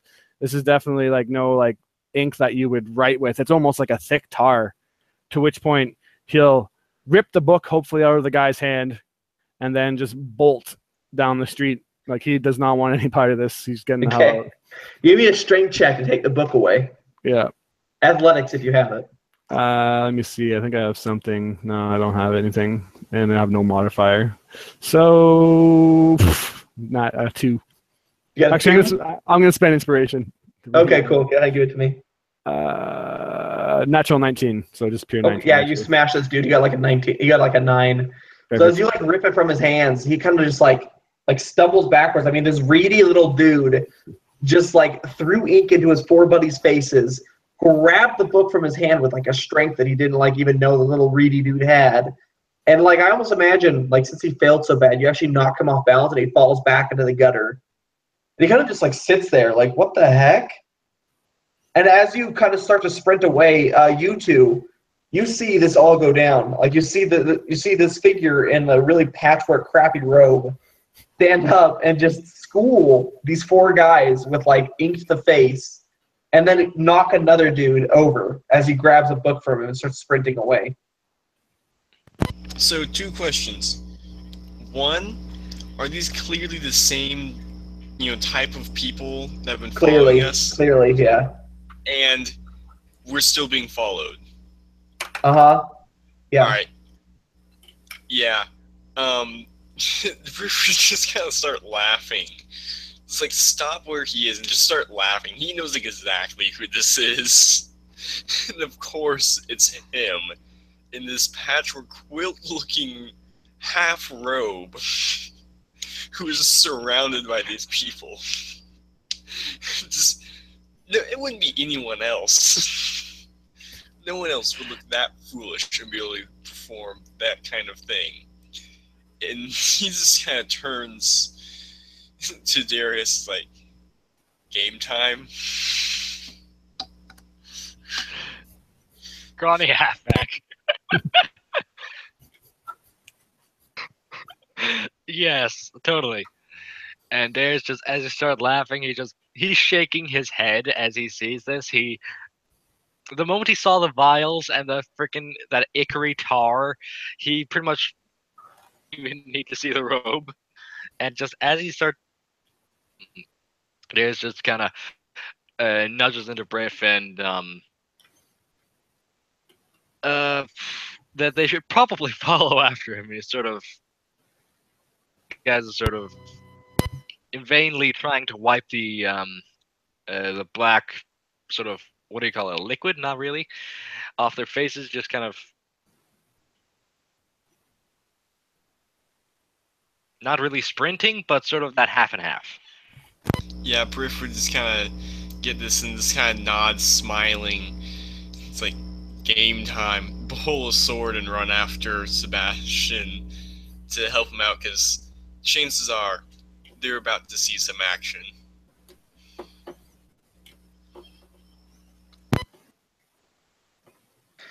Yeah, so these dudes who got the ink to the eye, they are blinded for 4 rounds.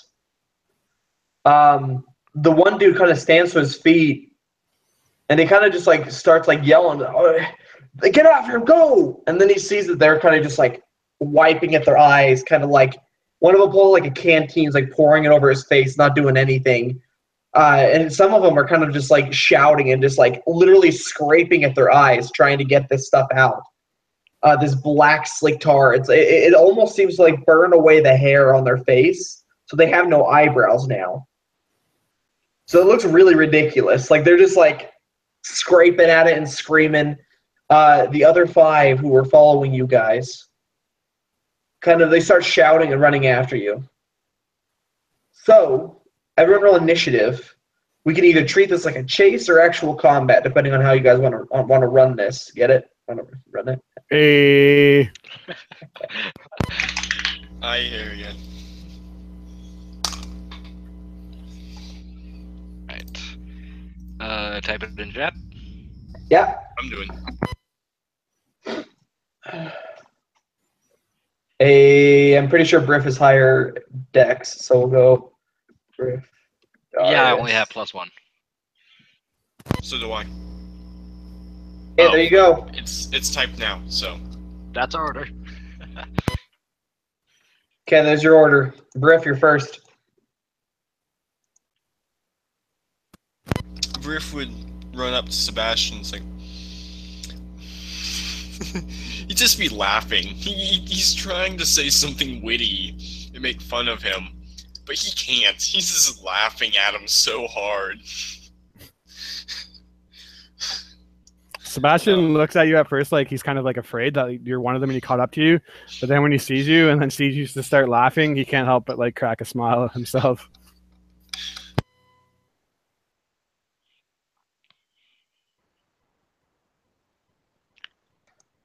You're muted. I can't hear you. So yeah, if they get close enough and try to start attacking us, I want to be ready to, fight back. So I'm gonna ready in action.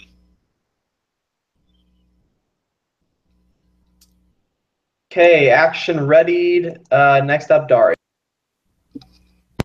Okay, and Darius would make his way behind. He wouldn't be as fast, and basically he's gonna be trailing behind the 2 as he sort of run side and side. And imagine there's like the group that starts shouting and running after him is sort of in the middle of the street. He tries to find like a trash can or some kind of large object after running to sort of to tip over. Immediate path slightly more obstructed. Okay, so you want to throw like something in their way? The idea. Okay, yeah. There's like garbage galore here. Like you could like tip over a pile of boxes. You could the bench isn't bolted down. You could toss the bench in the way. Whatever you really feel like doing is okay. So if you want to do that, Go ahead and just give me a strength check to move it into their path. And yeah, as he's running, okay, that is a 16. 16? Oh yeah, perfect. Yeah, you could totally obstruct their path. So I imagine as he runs, he sort of runs past another bench, and basically what he's gonna do is using the momentum of his run, he's just gonna grab it with his good arm and just sort of swing around and literally toss it at them and just start running again. A broadside first. We now know it's the next Olympic sport is. It's the bench toss. Gold medal goes to Darius Stonebone. It's like the discus, except for you throw a bench and it's harder. Okay, so yeah, you hurl the bench in the way of them, and I'm gonna roll like that real quickly. Several of the dudes who are blinded, literally take it to the knees. Like, they can't get out of the way, they can't dodge. Like, this bench clatters across the floor towards them and just takes them out. And their feet just, and they land on their back. The ones who can see are going to run after you guys. They jump over it or run around it, and they are running to catch up with you guys. His bag.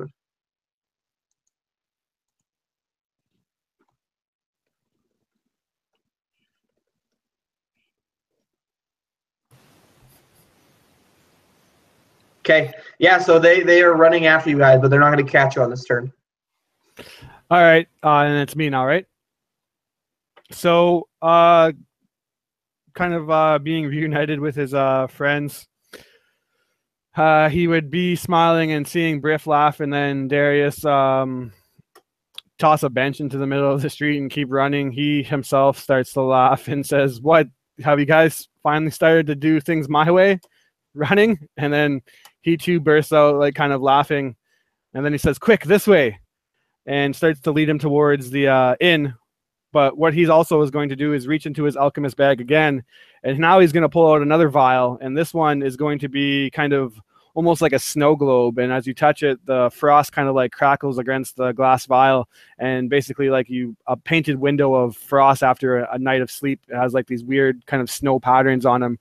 He will grab that vial and chuck it a bit behind them, and hopefully basically he's going to use one of his elemental vials to hopefully freeze the ground and make it slippery so that once they get by the bench, they'll hopefully fall and put some more distance between us.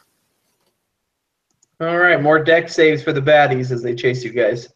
Okay, yeah, you guys, you sprint off, just taking off across the road, making your way towards the inn, as he calls it. Next up then is Briff. Briff finally manages to just get somewhat nothing. Now you're not just bag man, you're also making quilts.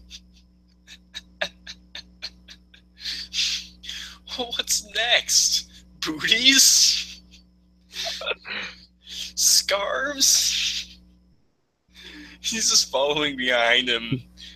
I'll put it on my list for you if you want one. He kind of laughs too. Yeah, just Briss is, finally, like, he sees these people following us. He knows where there are this many of them. I mean, we've got 10 of them behind us now. In this seedy part of town, chances are we're in the den of it. No point, trying to fight them unless we have to. It'd just be useless. So he's going to continue to chase behind.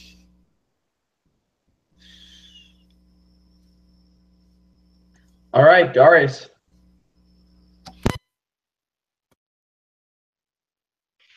And as they're just sort of talking, and Sebastian tosses back that sort of snow globe and just smashes against the ground. What he does,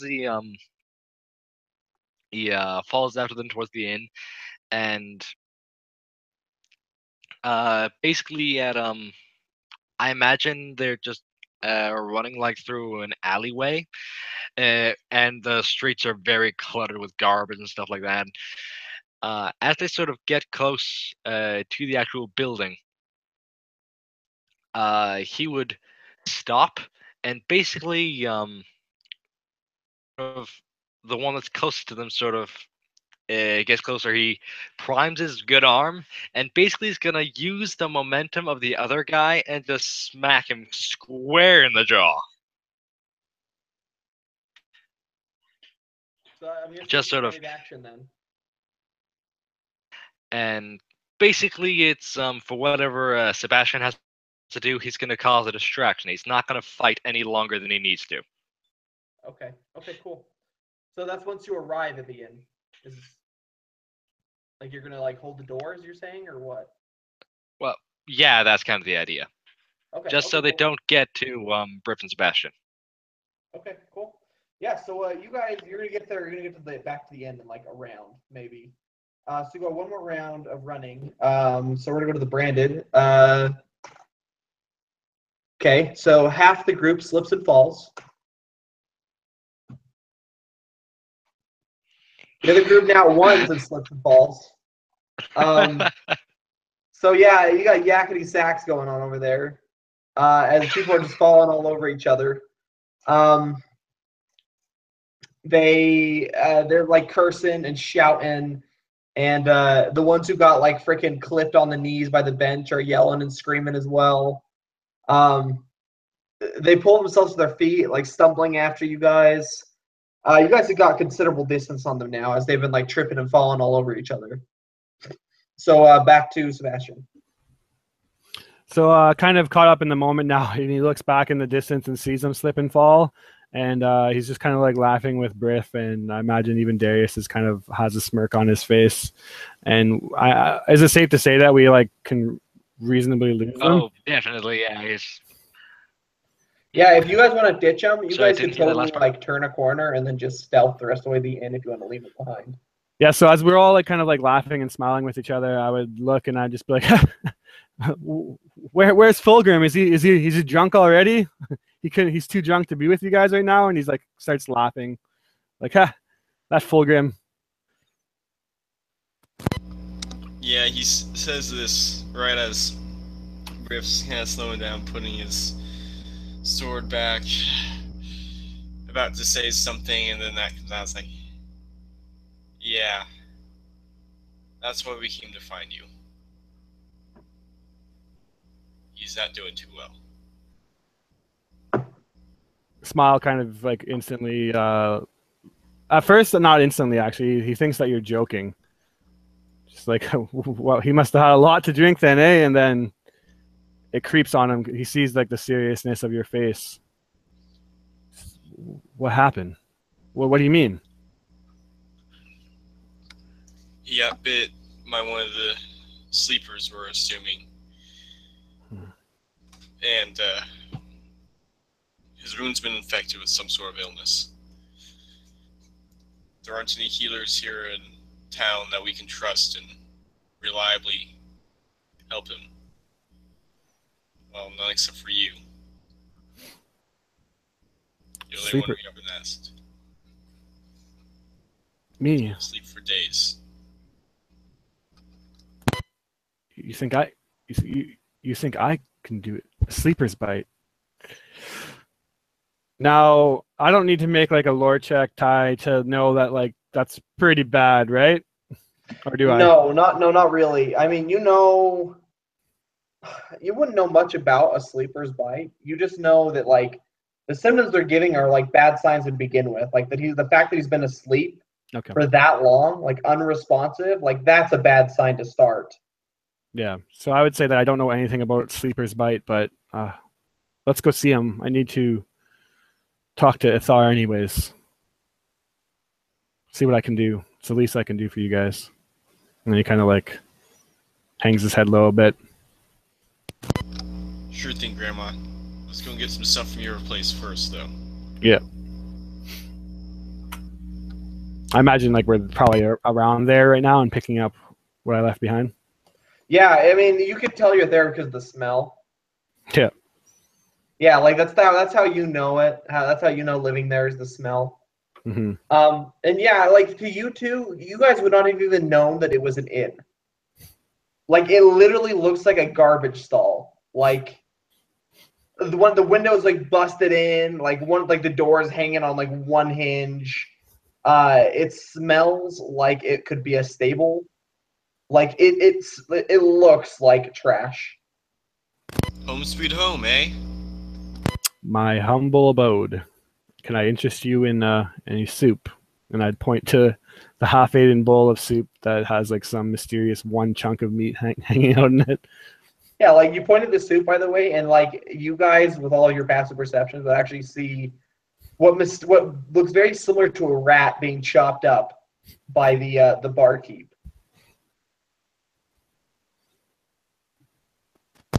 You know, that is very tempting. But I had something to eat off one of those street vendors before we got here, on our way. I think I'll be all right for now. Very well. Suit yourself. Take a look at what those guys have. They've got some nice stuff. Nice. Real nice, man. Yeah, funds have been a little tight, but I'm sure I can figure it out.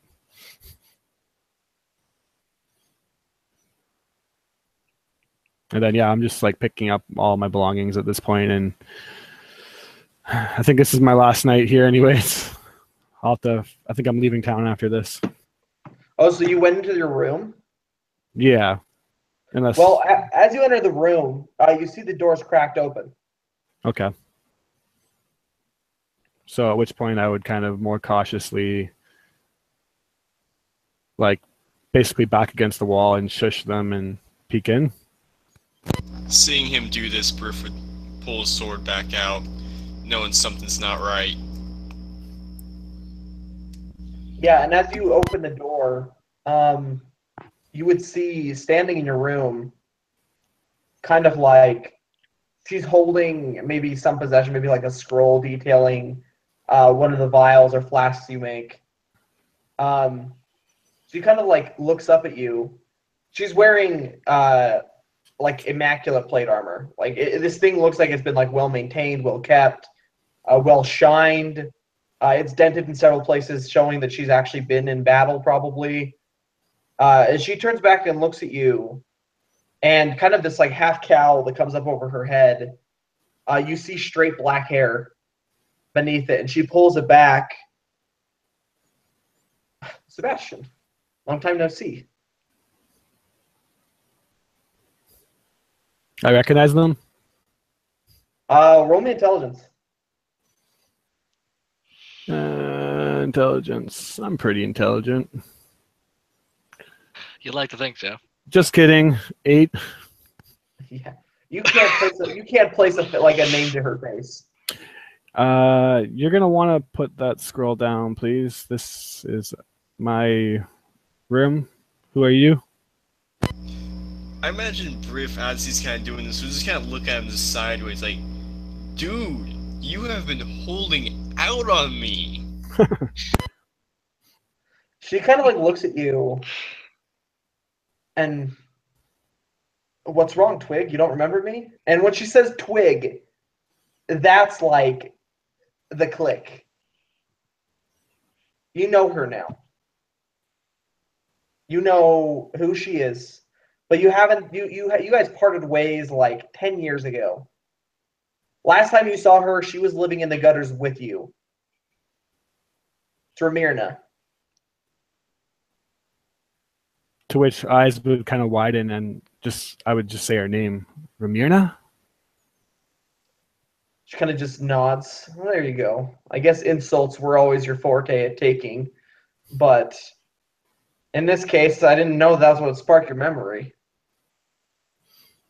What are you doing here? He's real good with the insults. We're just gonna say this smugly. Still holding the sword, by the way. Not just at his side, but... She kind of just like looks at you, and she says, "Put that down. Roll a wisdom save."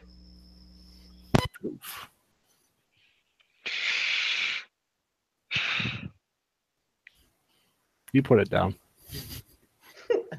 You mean that her DC isn't a 5 or a 6? No, it's a 16. So 10 more than that. So is that yeah. a yes, I put it down, or a no? That's a yes, you put it down. In fact, you put it down so fast. You put it down so fast, you might be doing the limbo. Yeah, so you just drop it, and she's like, better. And then she looks back at you, Sebastian. I look at her. Sorry, go ahead. I was gonna say, I look at her and say, "You were always one to be good with getting your way, but seems like you've maybe gotten better." She smiles. I've learned a thing or two, as I see that you have. I must say that following trace amounts of bleak energy, it wasn't easy. But you've done something quite incredible, Sebastian. And I see you're working on something else. As she looks at the robe you're wearing. I take it off my head and stuff it in my bag. To which it does not add any bulk, just proving the point. And then puts the bag behind my back, kind of like just one moment after another, incriminating myself. Yeah. No, Sebastian, you misunderstand. I don't mean to take anything from you. I'm here to offer you a choice. What choice is that? A choice is always a catch. Well, this one doesn't really have a catch. As I said before, I've gone places, Sebastian. I've changed. I've seen things. I'm different. I can take care of myself now. I see that you're learning to take care of yourself. Maybe you're not fully there yet. And she kind of looks at the scrapes and bruises on your body, your malnourished form, your gaunt face. I'm here to offer you the chance to be a part of something bigger. Oh, great. Another chance to be a part of something bigger. I kind of look back at the group. And she kind of frowns, not understanding fully what you mean. Just to say that the last person that offered me a chance at something bigger, probably a little disappointed in what he got out of me. I don't understand. Do tell. I actually won't tell her. I'll be like, oh, let's hear yours. I am part of a group that is interested in you, in your particular set of skills. People don't just harness bleak energy, Sebastian. It's an art that's been lost for quite some time. In fact, those people are called artificers. You've done something amazing that many people have not been able to do for quite some time. I am part of a group that wishes to contain magical items and their production, their distribution, their use. As we can see, failure to control such items leads to people like the Corruptor. Failure to control such organizations as the Convocation leads to people like the Corruptor. He cringes at the word convocation. It's just like, oh yeah, that word. Roll insight to see if she catches that. Okay. Also, she notices it, but she doesn't know how to read it. She got a 13, so she doesn't say anything. Then he'll be like, that word contain. I've just always had a problem with it. It's just so restricting, and I kind of have a lot going on right now. This sounds really great and all, and maybe we can catch up, but I have something pretty important to take care of. And then I would kind of walk into the room and start picking up my stuff. I would grab the scroll that she's holding onto right out of her hand and kind of put it in my bag and just wow, you just yammering on wow, you've come so far. I remember growing up on the streets with you, and now look at you. You're in this big shiny armor, and you're making people do what you want with your mere words. I guess you've always kind of done that, but and then he just keeps going on. So and then he's just like trying to like walk out, like as he's talking, he's just like trying to have like this conversation as quick as possible just to be done with it and leave the room. But roll me a wisdom save, Sebastian. She says Yeah. stop. All right. Come on, rolls. Nope. Okay. You stop in your tracks. And she slowly walks up till she's standing right in front of you. And she says, Sebastian, look, we can offer you safety. We can offer you protection. We can offer you the knowledge that you'll never go hungry. Can offer you camaraderie. People who will care about you. People who will want to see you succeed in your endeavor to learn how to harness this energy. Most of all, Sebastian,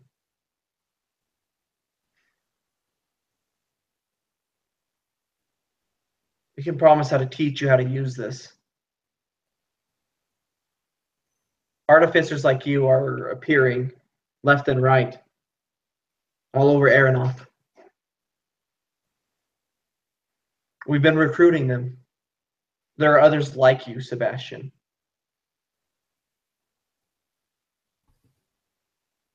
This is an opportunity for you to become something greater. You used to go on back when we were living on the streets in Falhast. You used to talk about how you wanted to make a difference, how you wanted to be somebody. And I mean, I never told you this, but you talked in your sleep about your mom.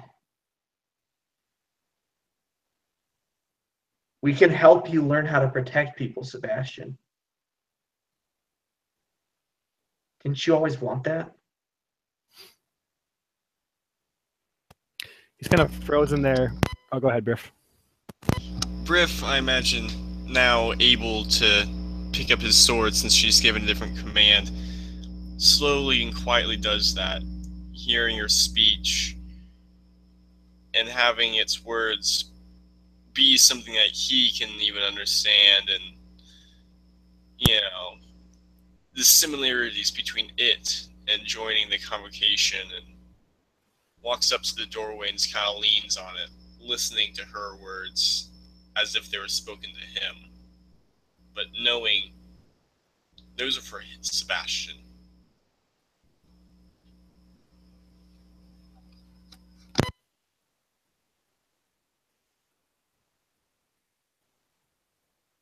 You're muted.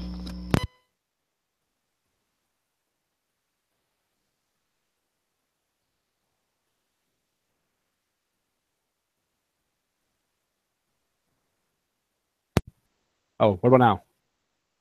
All right, that was awkward. I think I unplugged my thing somehow.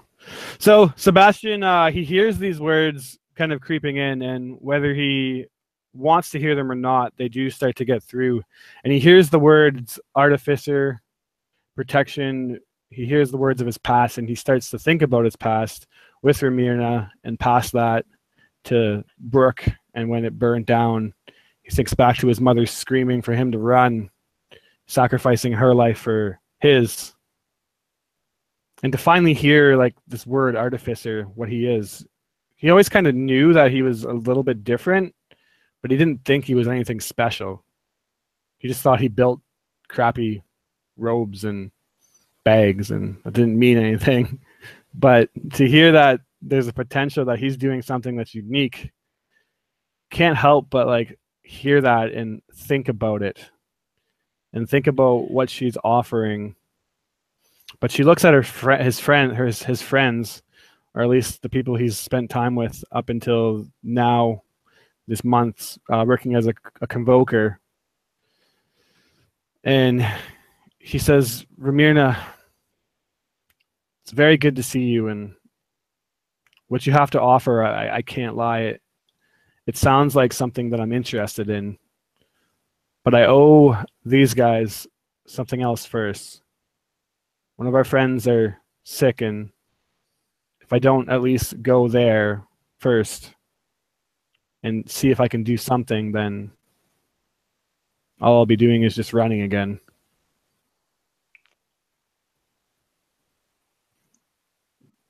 And she would just stare at you. And then she'd just lower her head and shake her head. All right, Sebastian. And she'd turn and start to walk away. And she'd stop. I'll be back, Twig. And when you've seen that hell that exists out there, and when you've watched people you care about die, unable to do anything, when you've watched that and seen how your gift could be used, I'll be back and I'll make the same offer again. They want you, Sebastian. And then she'd start to walk towards the stairs and she'd stop.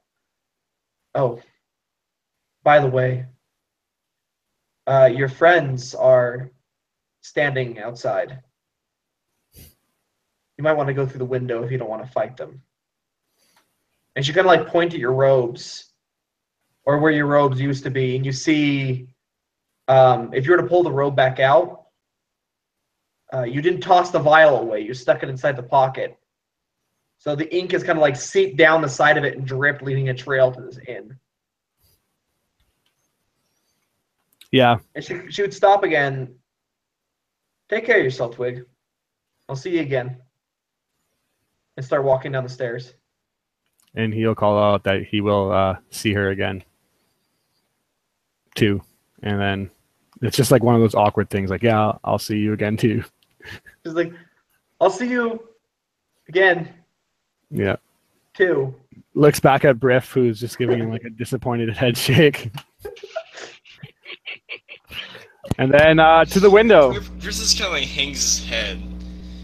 Well, like, you can tell, he's not disappointed because of the offer that she gave him. He got that one before. That's not the thing that caught his eye, his attention there. It's the lady. And that's why he's disappointed. She has grown into a fine woman, Sebastian. Yeah, and then he's just like, stop it. We got to get out of here. And then starts to shimmy out the window. And I imagine, because I did say there's sort of waiting at the door outside, would combat have sort of been engaged sort of while they were talking? Would you really try and face off against like 12 people? Not really, but I wouldn't really let them in either. Yeah, no, they haven't like walked in the door. They're like standing outside waiting for you to come out. Mm. You Okay, hear, then you yeah. hear tromping metal footsteps coming down the stairs. And this gorgeous female knight walks up to the door, shoves it open, and just walks out. And the people kind of like, the guides like stare at her. You see them start to catcall, and she smashes one of their noses with her fist and just keeps walking past them.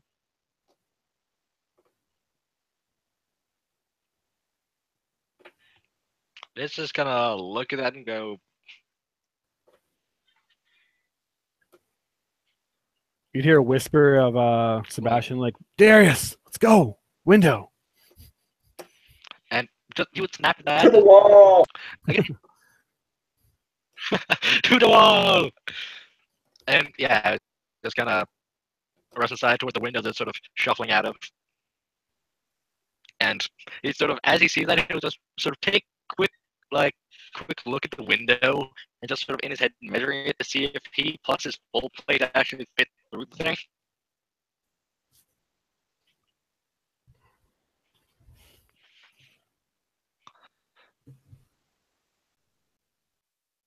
Yeah, he would just sort of pull up behind and maybe sort of, if it's a tight fit, he would just sort of unhinge any sort of metal bits that are sort of hanging off that may be obstructing him, just kind of tossing them down to the guys as they sort of go down to an alleyway. You can put it back in the bag. Yeah, I'll hold my bag open if we see that it's going to be an issue, and just like get it, put it in. Maybe sort of quickly, sort of haphazardly, just kind of take off the pauldron here and this gauntlet there, just on his lip arm, and just sort of clamber through and sort of awkwardly drop down with the you expect, even with the armor. Who haven't really tried to lift him at all. There hasn't been an occasion, but looks disproportionately heavy is what I'm saying.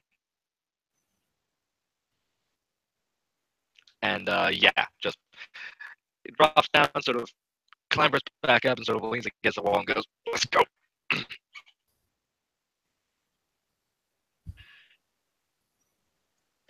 And I'm just gonna say you guys get away.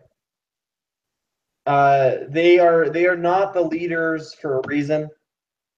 They are idiots. They do not think of like stopping the back alleyway. They just think you guys are inside, like hiding. So you guys slip away, easy, and you make your way across town, encountering no other trouble. Back to the Black Eye Inn, and tromping up the steps, you find them where you left them.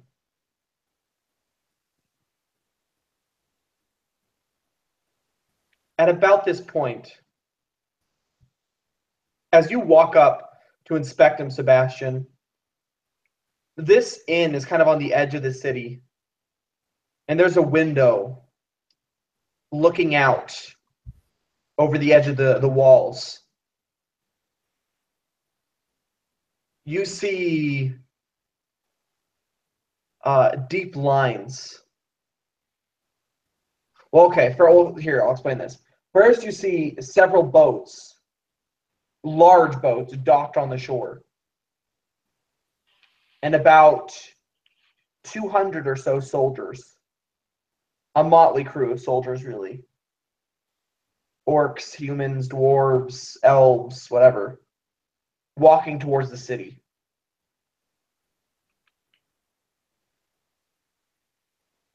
The reclamation has arrived. The reclaimers? And at their head, you see the Pale Hunter, Kalash. This is me that sees that? Yep, because you're looking out the window. Oh, shit. I would... I don't even know. I would signal to the group that they're here. They found us.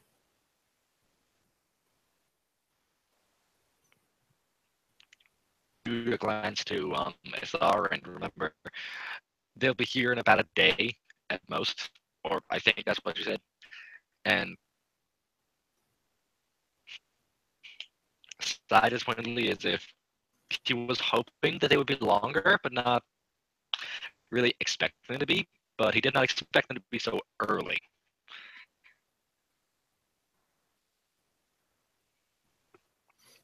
And yeah, I would just sort of indicate to the bed that Fulgrim is laying into Sebastian. And let's hurry. Healing drafts or something.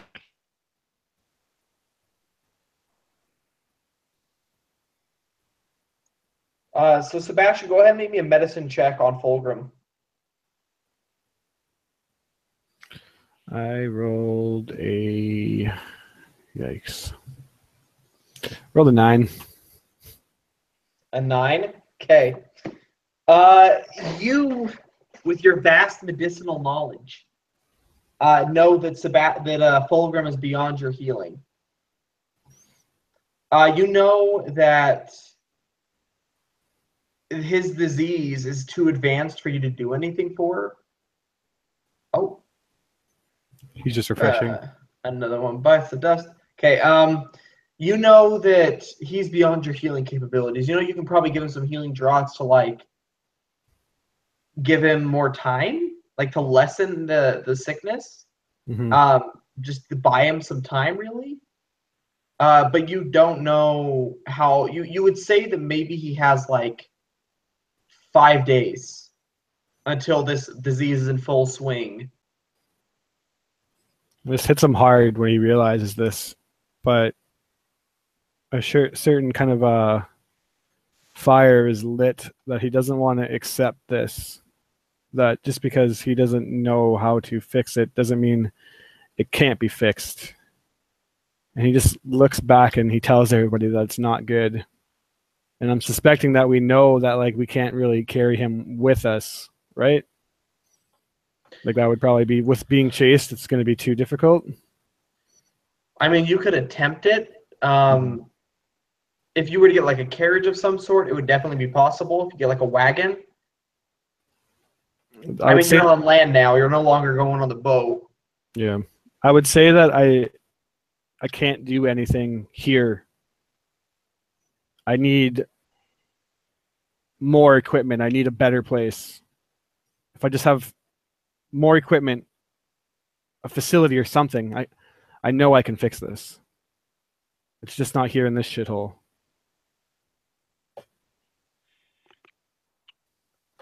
Darius would think on this for a bit, and he would sort of he goes around because his sort of veteranship when it comes to being in the military, he has gone to several places in Aeronaut that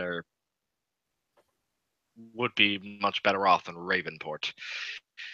It would try to remember cities or something that would be wealthy enough and have enough medical or scientific equipment that could possibly help here. And he would there be anything he's aware of that would like fit the bill? History checks, baby.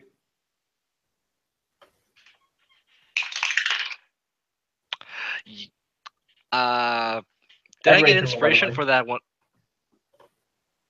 Get inspiration for that for the intro. Recap? Oh yeah, you got inspiration for the recap, yeah.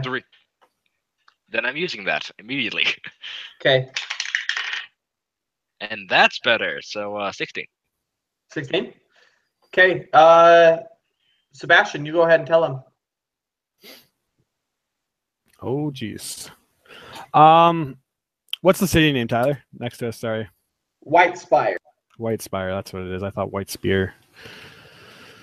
You would know of a place called the Sons of Preservation in White Spire, which is a neighboring city, still a journey. And basically what these people are like a private kind of apothecary. Picture like private healthcare for like the richest of rich, but they have the best supplies and the best facility known to the land. And we just sort of nod at that and start rubbing his chin with a bit of stubble starting to form. And he goes, with us being chased like this, we could maybe procure somebody to wayfinders either travel by land. It sort of looks at her. I could procure something to get us on by land, but I would need something. I would need to get us out of the city first. I guarantee you they're going to surround it as soon as possible. That means we need to move now. And he would sort of look at Fulgrim and sort of wave over Briff and sort of start slipping his arm under under the armpit of Fern Fulcrum starts just heaving out of the bed. Fine. Everybody got their stuff? Good. And sort of not even giving enough time to actually properly answer. Just kind of assuming everybody's got their stuff. Yep. And Ithar would look at you. I've got a favor I can call in to get us out of the city. Well, we better make our way down to the south. There's a group there called the Branded. Their leader, I know her. They don't happen to have like weird brandings on their foreheads, do they? Sebastian would kind of say. Yeah, they're tattoos. It's a sign of membership. Why? Yikes. Brief, you tell her. Yeah. Yeah. We were just chased by, what, a dozen, 2 dozen of them? Less than 2 hours ago? She's like, what did you do? Throw ink in their eyes or something? You No. look straight at Sebastian. What are you, nuts? You look at it and he just can't give Sebastian this sly smile, like, yeah, we did. She shakes her head and like bows it and like puts her like starts rubbing her temple. I send you to retrieve Sebastian. Had you get in a fight with a random street gang? Technically, we ran. And I don't think they were random. To me, it looked like they owned that part of town. Yes, they do own that part of town. The only way this could be any worse is if you threw a bench at them. Ooh. He looked at Darius and gave him the same look. He would just be super nonchalant, but he's just sort of against the wall and not reading anything on his face as he goes, yes, that would be bad.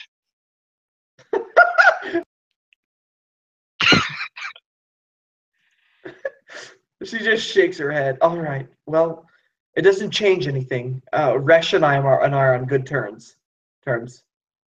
She'll get us out of the city. I'm sure they've got some sort of a wagon and a couple of mares that we could use to get moving across the countryside.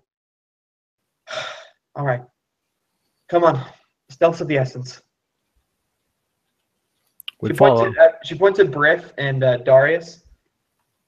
You two, carry Fulgrim. We're going to need to move as swiftly as possible. 2 of you are going to need to move him. Come on.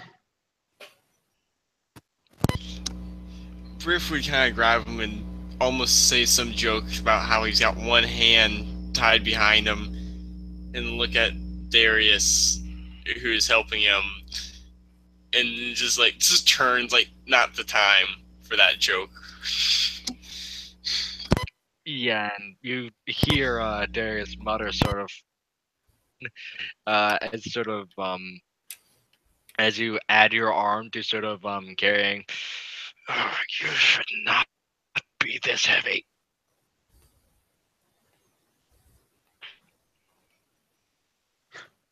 I imagine you've spent enough time training with Briff to know that he's got a joke in mind, but he's purposefully saving it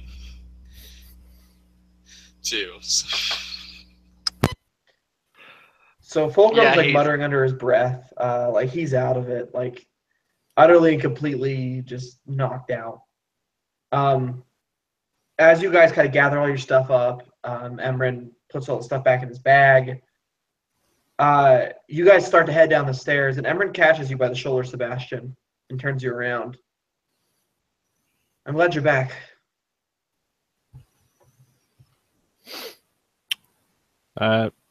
Makes one of us. But I'll do what I can. I owe them that. And he would look at you. If there's one reason you need to stay, Sebastian, it's because the people here care about you. And he kind of slapped you on the shoulder before following the rest of them down the stairs. He nods and follows too. Like they're in a rush, so they gotta get the heck out. Looks over back out the window one last time to see what the reclaimers are doing, but then quickly leaves. Okay. So you guys make your way through the city. The guards actually look like they're trying to do something now. Like they're not just walking around in silence, just like looking at people and saying nothing. Like they're actually like scrambling around. Like they think they're being invaded. You see them rushing towards the gates. You see them grabbing spears out of barracks and running. And you guys just make your way towards the southern edge of the city. Ithar leads you to like this large cluster of kind of rundown buildings. And one of these buildings, the door just opens. Like it looks like it's like sealed shut with wooden planks. But the planks have been cut so it opens normally. So she pushes the door open and it kind of ushers you all in. And then lifts a section of the floor up, revealing a ladder going down. She ties a rope around Fulgrim. All right, I'll lower him. Someone down there catch him.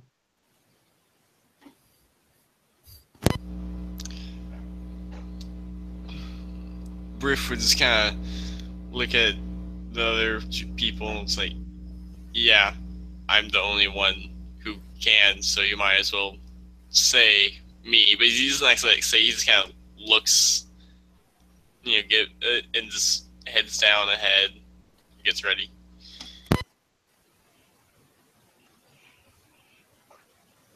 Okay, No. so I'm guessing you guys all head down before she lowers Fulgrim. And when she does, then she follows you guys down. And you find yourselves in a long tunnel, stretching both to the left and to the right. And she kind of points in one direction and starts walking that way, letting you guys carry Fulgrim again. Eventually, it opens up and... Oh, sorry, go ahead. No, I was just going to say same position. Up to you guys. Her definitely first. Okay. Yeah, she would take the lead. And eventually, if you guys followed her, you would end up kind of taking several turns until you end up in kind of this large, squarish room. And this entire time, she's kind of been like talking to you guys. The city built these as kind of a fallout shelter of sorts. If anything were to happen above, an invasion, an attack from an army, everyone could just go below, hide down here. Worst case scenario, they had food, they had plans, but the old city schematics were lost, so it ended up being a place of this gang.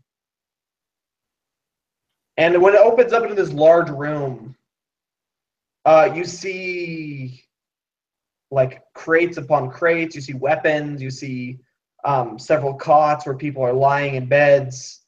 You see kind of a raised section, which appears to be some sort of like meeting area. Like there are people everywhere down here too. And as you step into the room, they all kind of turn and look at you in surprise. And everyone grabs a weapon and starts rushing over towards you. And that is where we'll end the session. Unless you have something to say, go ahead. Briff will pull his swords and stand just kind of defensively, just limberly, just like, alright. He's ready. And Ithar puts like hands down, like hand over your arms, like lowers your arms. So you put the swords down. You're gonna self-killed. Put them away. Sebastian is trying to act like he's just completely shocked and can't believe that there'd be any reason that these guys would be angry with him. It's like, oh, what's going on here? I can't believe it. And several guys walk up with like black stains moving all the way down their face. No eyebrows. And Darius, he was just kind of... He would be similarly on guard if he weren't struggling to hold Fulgrim on his own, as Briff sort of just let go to start drawing his swords. I'm trying to think of this movie where like... Oh, have you guys seen Kung Fu Panda? Like where they leave like the mantis just like Yes. holding the bridge on his own. Like that's what I see it like being like. That's exactly what it is. You go try to hold him up with one arm. Okay. And yeah, as I said, that's where we'll end the session. So go ahead. Any last words? Anything you guys want to say before we end the broadcast? This was more RP based, but next session will be a little bit crazy. No, that's fine. No apology needed. This is a role-playing game, so Well, most people just get kind of butthurt if there's not like at least a single combat in a session. So I feel they need to explain myself. hey, that's all right. There's There'll different be more sessions. combat to compensate later. Oh, I'm sure. Given the warning we had in the chat. Oh yeah, like I've messed you guys up. Right. For those who aren't aware, yeah. For those who aren't aware, Mr. DM here basically said things are gonna get brutal from here on. I think he's bluffing. He told us to roll up a second character. Just, In And a essence, third one just just in in case. case. Though do know, I do have ideas. Oh, good. You might need to put them to use.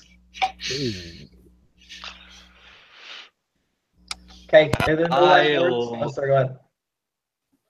I was just gonna say I love this session. This was super fun. Yeah, it was good. I liked it. You got to showcase a bit of that Ashen virtue. Yeah, it was interesting. Looking for an opportunity to fit that in, but the last time wasn't exactly. We were sort of rushing. Yeah, well, I mean, if you managed to get this in on the Quiet Keeps, it would be like kind of finding one of those inns, like a weapons merchant inside like the middle of a dungeon. It's like, what are you doing here? This random dude sitting there with a chess set, like, you want to play, man?